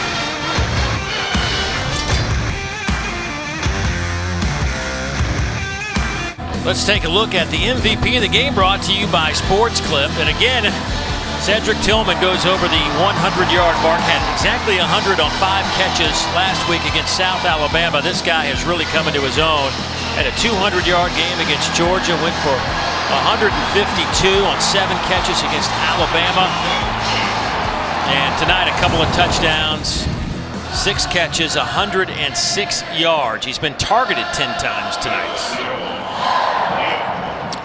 Well, the stat of the day is just about the time of possession in here. And I know Tennessee's still in control of this game with a little over 9 minutes to go, but Vanderbilt has, if you got points for time of possession, they'd be winning big. And that one's going to trickle out of bounds. It'll go out to the 35-yard line, but it is a staggering number. Now we have 9 minutes and 17 seconds. Number 59 on the kicking team. Ball will be placed at the 35-yard line. First down.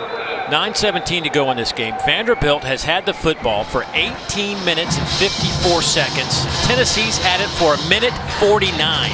And Tennessee is fine with that because they've been able to score touchdowns, with explosive plays. And Dave, I got to comment on that play right there, kicking the ball out of bounds. They're in a hands formation look. They have one guy deep. You don't have to kick it to the sideline. You can almost pooch kick that ball. Right. And I mean, you give up 15 yards, you talk about the explosive plays already hurting your defense, and it's the small things, it's the little things that you have to be able to correct. We'll hand it off to Jalen Wright. We'll pick up 5 out to the 40-yard line. Tennessee today with 333 yards of offense. They've had the ball for 47 plays. Vanderbilt has 303 yards on 66 plays. Here's Jones. Cross midfield, first down, and 5 hard yards down to the 45 after the catch. Tennessee, we talked about it earlier, they just spread you out and make you have to cover every blade of grass on the field.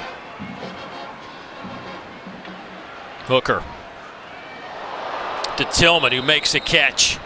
Hit immediately by Allen George, and Tillman slow to get up. He may have hit his helmet on the turf. Yeah, his helmet hit the turf when he got upended right there. Kind of a high pass. He goes up. That's exactly what it was.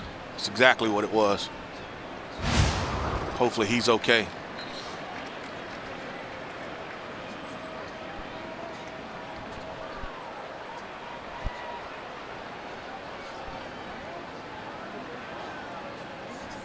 Never really was able to protect himself as he went down. There's another catch of over 20 yards today. Matter of fact, that's now. Previous players under further review, the ruling on the field was a completed catch. Tillman now has a 20-yard reception, 20 or more yards in 9 straight games. It's pretty good.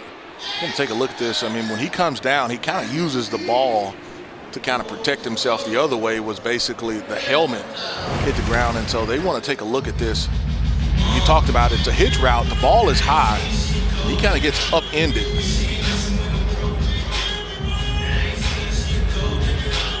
Looks like he had control all the way through. Never was able to brace himself, and the first thing that hits is kind of the football as well as his helmet on the ground. It looked like he had control all the way through. Yeah, I mean, we'll say it time again. The ball can actually hit the turf as long as it doesn't help you in the process of the catch. And he's got it wrapped up with 2 hands.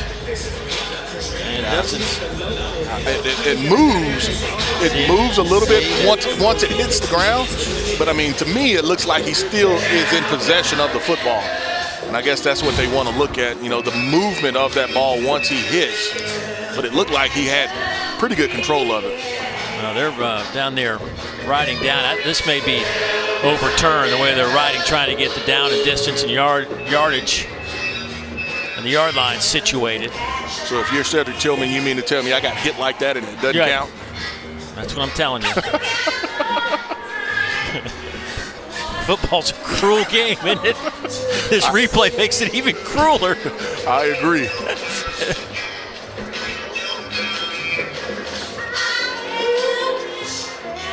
Got to get the clock set.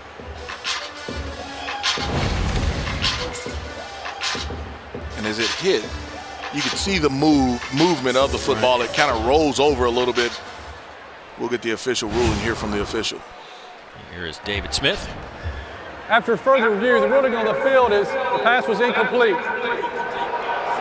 Ball will be placed on the 45-yard line on the right hash. It will be second down. He's like, dang.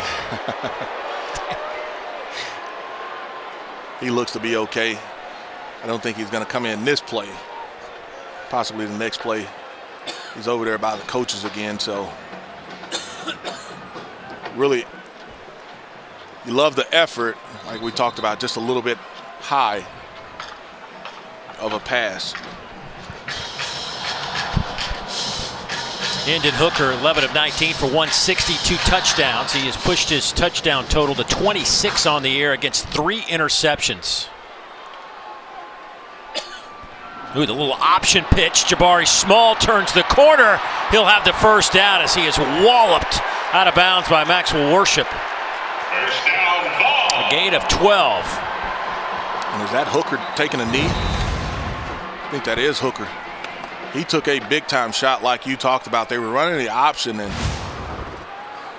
he took a knee right there. And Joe Milton will have to get ready to come in and play, but running a little speed option. He may have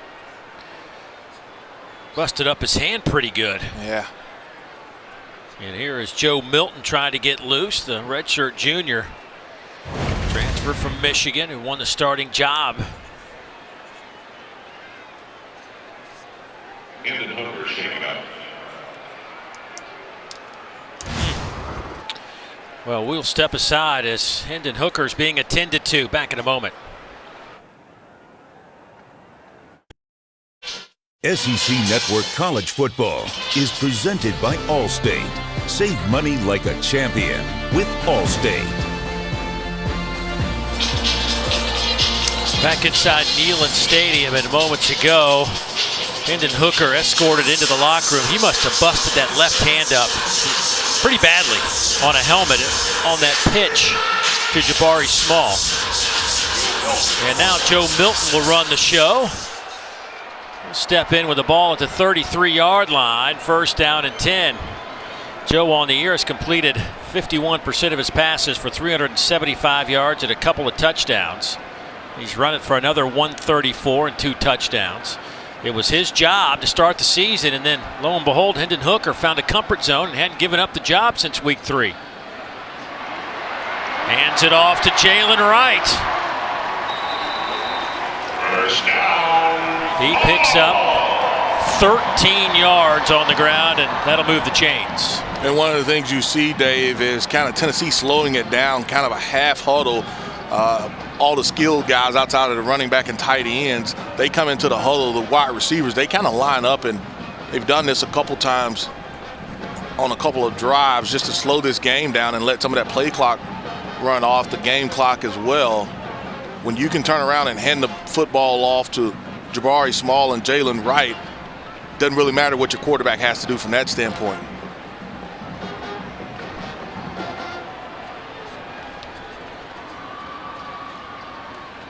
Hands it off again to Jalen Wright.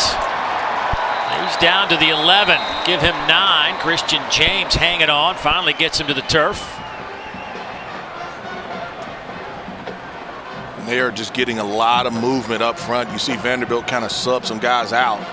And this is a late flag. This is going to be against Tennessee.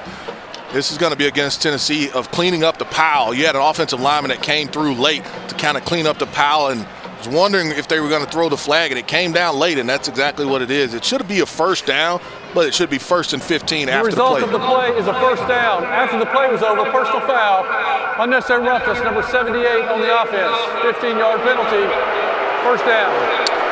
It will be first down and 10 from that spot.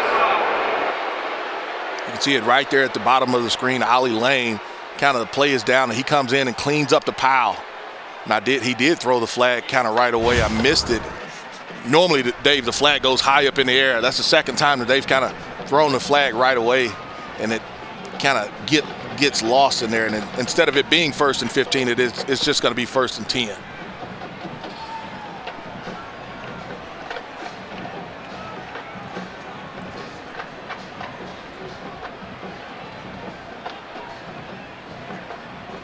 That'll back it up to the 25-yard line. Here goes Jalen Wright.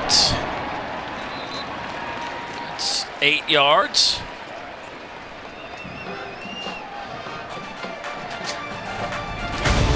Tonight, SEC football final has you covered with biggest stories of the day and breakdowns of all the games. Dari, along with Chris Doring and Benjamin Watson this week. Coming up after South Carolina and Clemson, roughly 10:30 Eastern time, right here on the SEC Network. Tennessee taking all the time they can on this drive. We are under 6 minutes to go in a 17-point game.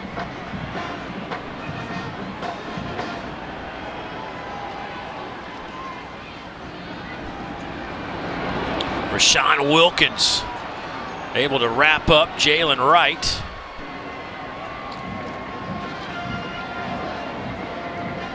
Tennessee has rushed for 232 yards.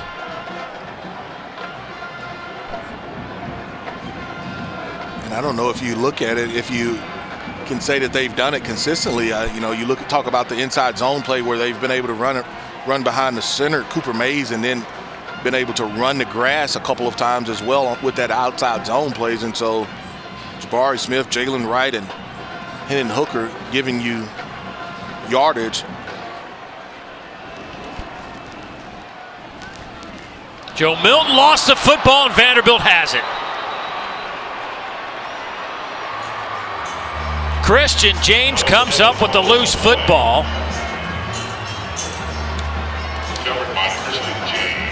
So with 4:41 left to play, Vanderbilt has the football down 17. 4 minutes, 43 seconds.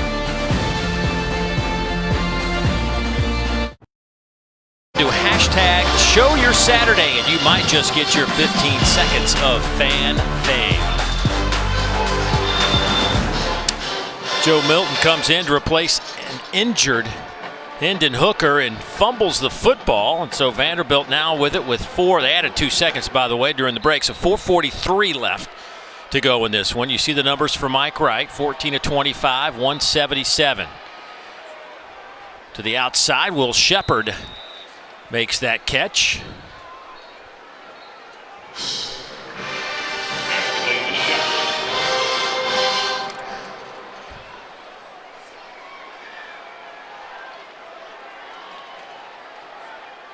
Pressure comes. Wright is hit as he throws. Incomplete. Well, this is what the fumble looked like a moment ago from Joe Milton. Just getting a little careless with that football in his left hand. Got a lot of careless with it, and that was a nice job by Orji being able to knock it out. And I think that was James that recovered it.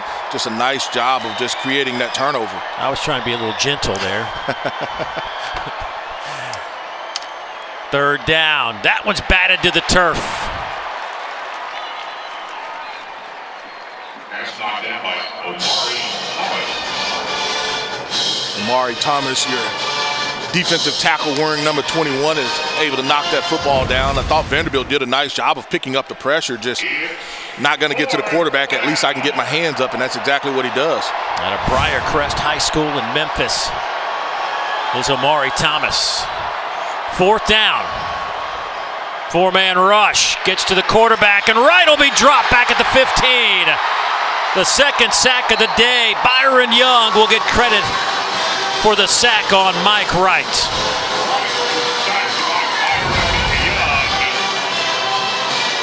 Dave, this is just an inside move, and that's one thing that you cannot do as a right tackle. Jason Brooks, he just invites the inside move there by Byron Young, and he takes it. And so there's nothing that Mike Wright can do in that situation.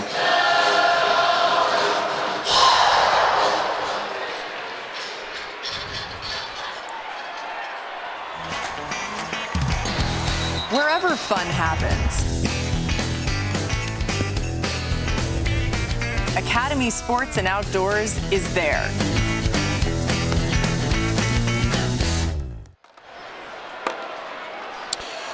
So Joe Milton back in at quarterback. Hendon Hooker, I've not seen him since he exited for the locker room with an injured, it appeared, left hand. They will hand it off to the youngster, Jalen Wright, to the 5-yard line. There have been a couple of runs today for Jalen where it looks like he is just one man to beat for a big gainer. You talk about the work that he did last week right here, just following up with it, and it's zone. And they've gotten movement consistently right there behind Cooper Maves, and Jerome Carvin has done a nice job, as well as Spraggins, the other right guard for him. Speedster, the youngster out of North Carolina, won the state indoor 55-meter dash, time of 6:29. At the time, it was the fastest 55-meter time in the state. That's moving. That's pretty good. Boy, a lot of movement up front. Yeah, false start. The center was still holding the football, and the whole left side had already gotten off. So as soon as I brag on Cooper Mays, he kind of lets me down a little bit. Number 63 on the offense, 5-yard penalty, still first down. The game clock will start on the snap. Josh Heupel, they're up 17. Getting close to punching it in again, but this has been kind of a frustrating game for him offensively, and I think part of the frustration is they just haven't had the football very much. Hadn't had it a lot, but they're on their average. They are on their average as far as points are concerned. They're right there on it, but it hadn't been as clean. I agree. Here goes Wright to the end zone. Touchdown, Tennessee.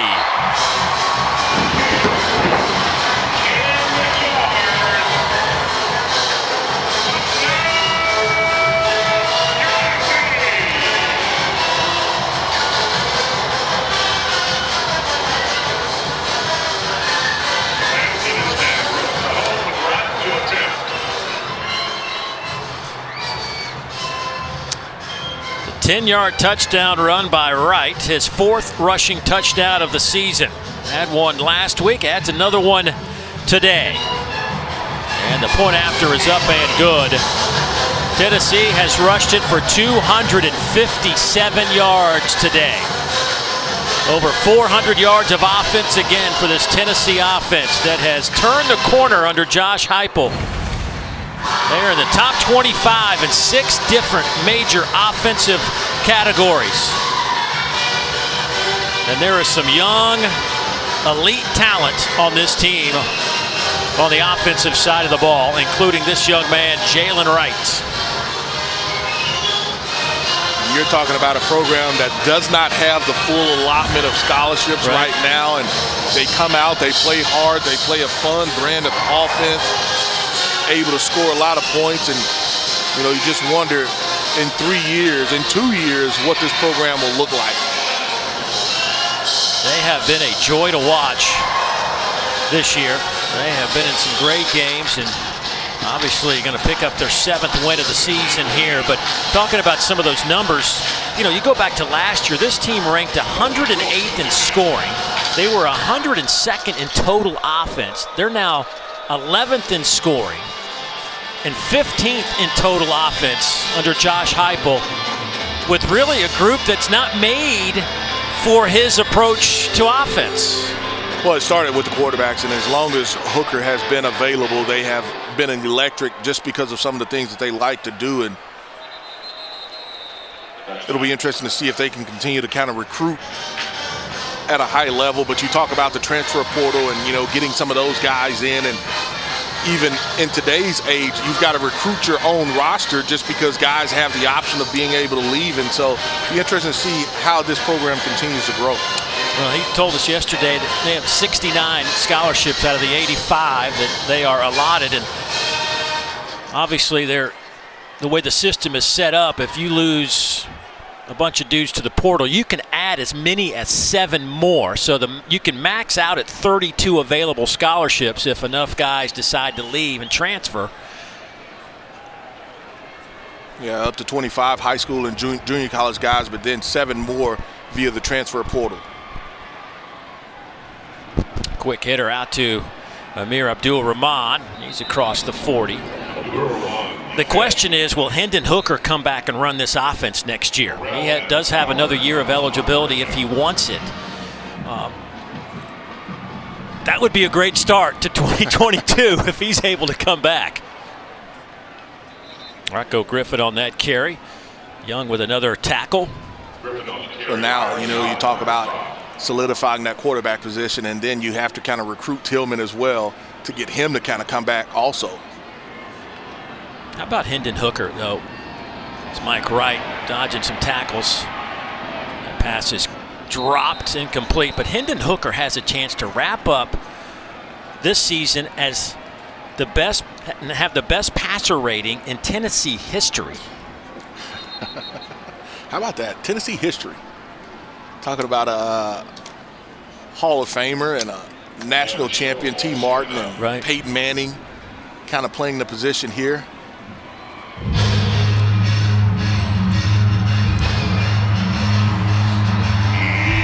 Tight end banged up a little bit on the sideline for Vanderbilt. Some of the great names of Tennessee football. The late Johnny Majors.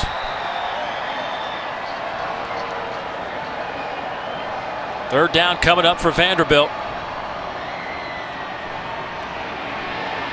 Mike Wright just trying to find a little bit of room to run.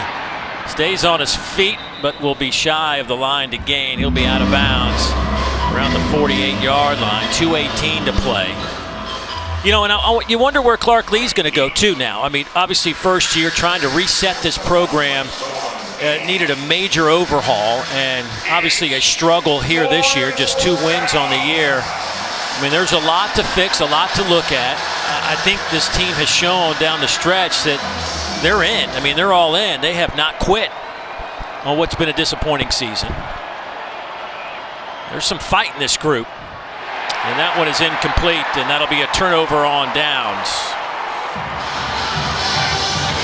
Well, I think when you talk about Clark Lee, it's getting, you know, the athlete, the right athlete in there, a guy that's committed to building kind of what they want as far as from an athletic and an academic standpoint. And he knows it's not going to be a quick process. He knows it's not going to be a quick process, but I like the direction that he has his Vanderbilt program and going, just talking to him, getting to know him a little bit. Yeah, he's a good man. He's a good man with a good plan. You just wonder how long it'll take to get this program back to a level of competitiveness in this league. They're going to lose their 21st consecutive conference game today. Well, I think it starts, you know, just with overall speed. That's the one thing that they have to be able to get. You have to be able to get speed, whether you're talking about defensively, but particularly on defense, and then, you know, being able to get some guys up front that can move some people around as well.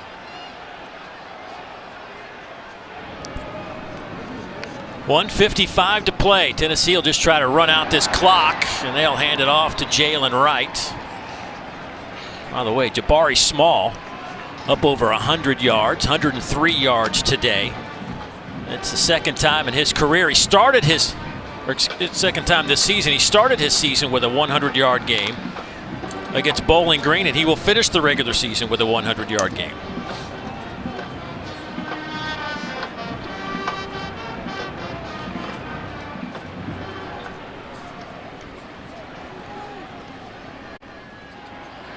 Here is Young. He's down to the 31-yard line. So the big question now is, where will Tennessee go as far as the bowl game goes? There's Jabari Small getting some handshakes as this one's about to be wrapped up. A lot of folks pointing toward Music City Bowl in Nashville. Or maybe the Duke's Mayo Bowl in Charlotte. Possible opportunities for Tennessee. Tax-Slayer Bowl, saw some of their representatives down here as well earlier. Saw some from the Liberty Bowl. Tennessee is going to be a hot commodity.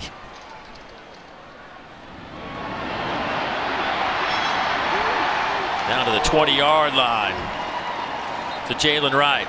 Let's go get an injury update with Andrea. Yeah, guys, just a quick one. Quarterback for Tennessee, Hendon Hooker, is okay. His hand is not broken. He did have to get stitches on his left hand, but again, nothing is broken, and he's all right. All right, thanks, Andrea. That's good news for Tennessee fans. He's back on the field. I'm going to celebrate this one with his Tennessee teammates.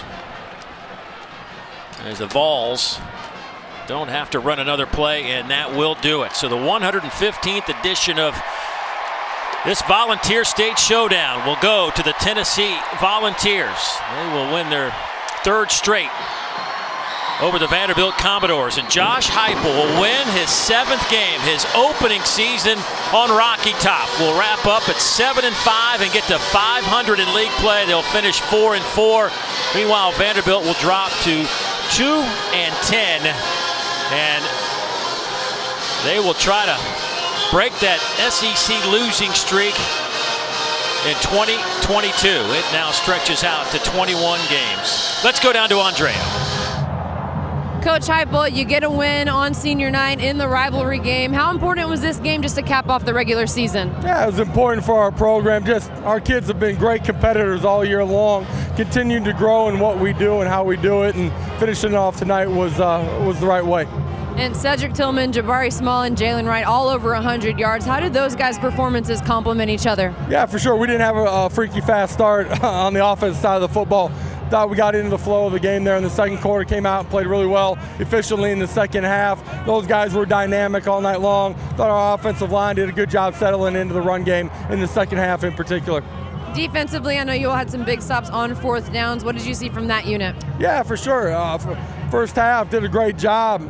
Got themselves off the field, created field position for the other side of the football. Gave up the one play at the end of it. What I like from our guys, came up and gave a drive initially in the third quarter, and then played really good football from there on out. And we did see Hendon Hooker return back to the sidelines to end the game. How was he able to just lead your team tonight? Yeah, for sure. He's going to be all right. Great competitor, first of all. Everybody feeds off of his competitive spirit.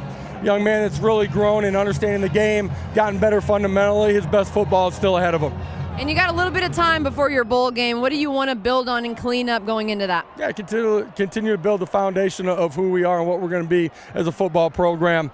These guys have grown in understanding, the accountability aspect, but just the football side of it. It's a great opportunity for us to continue to grow here throughout the course of December, wherever we end up playing.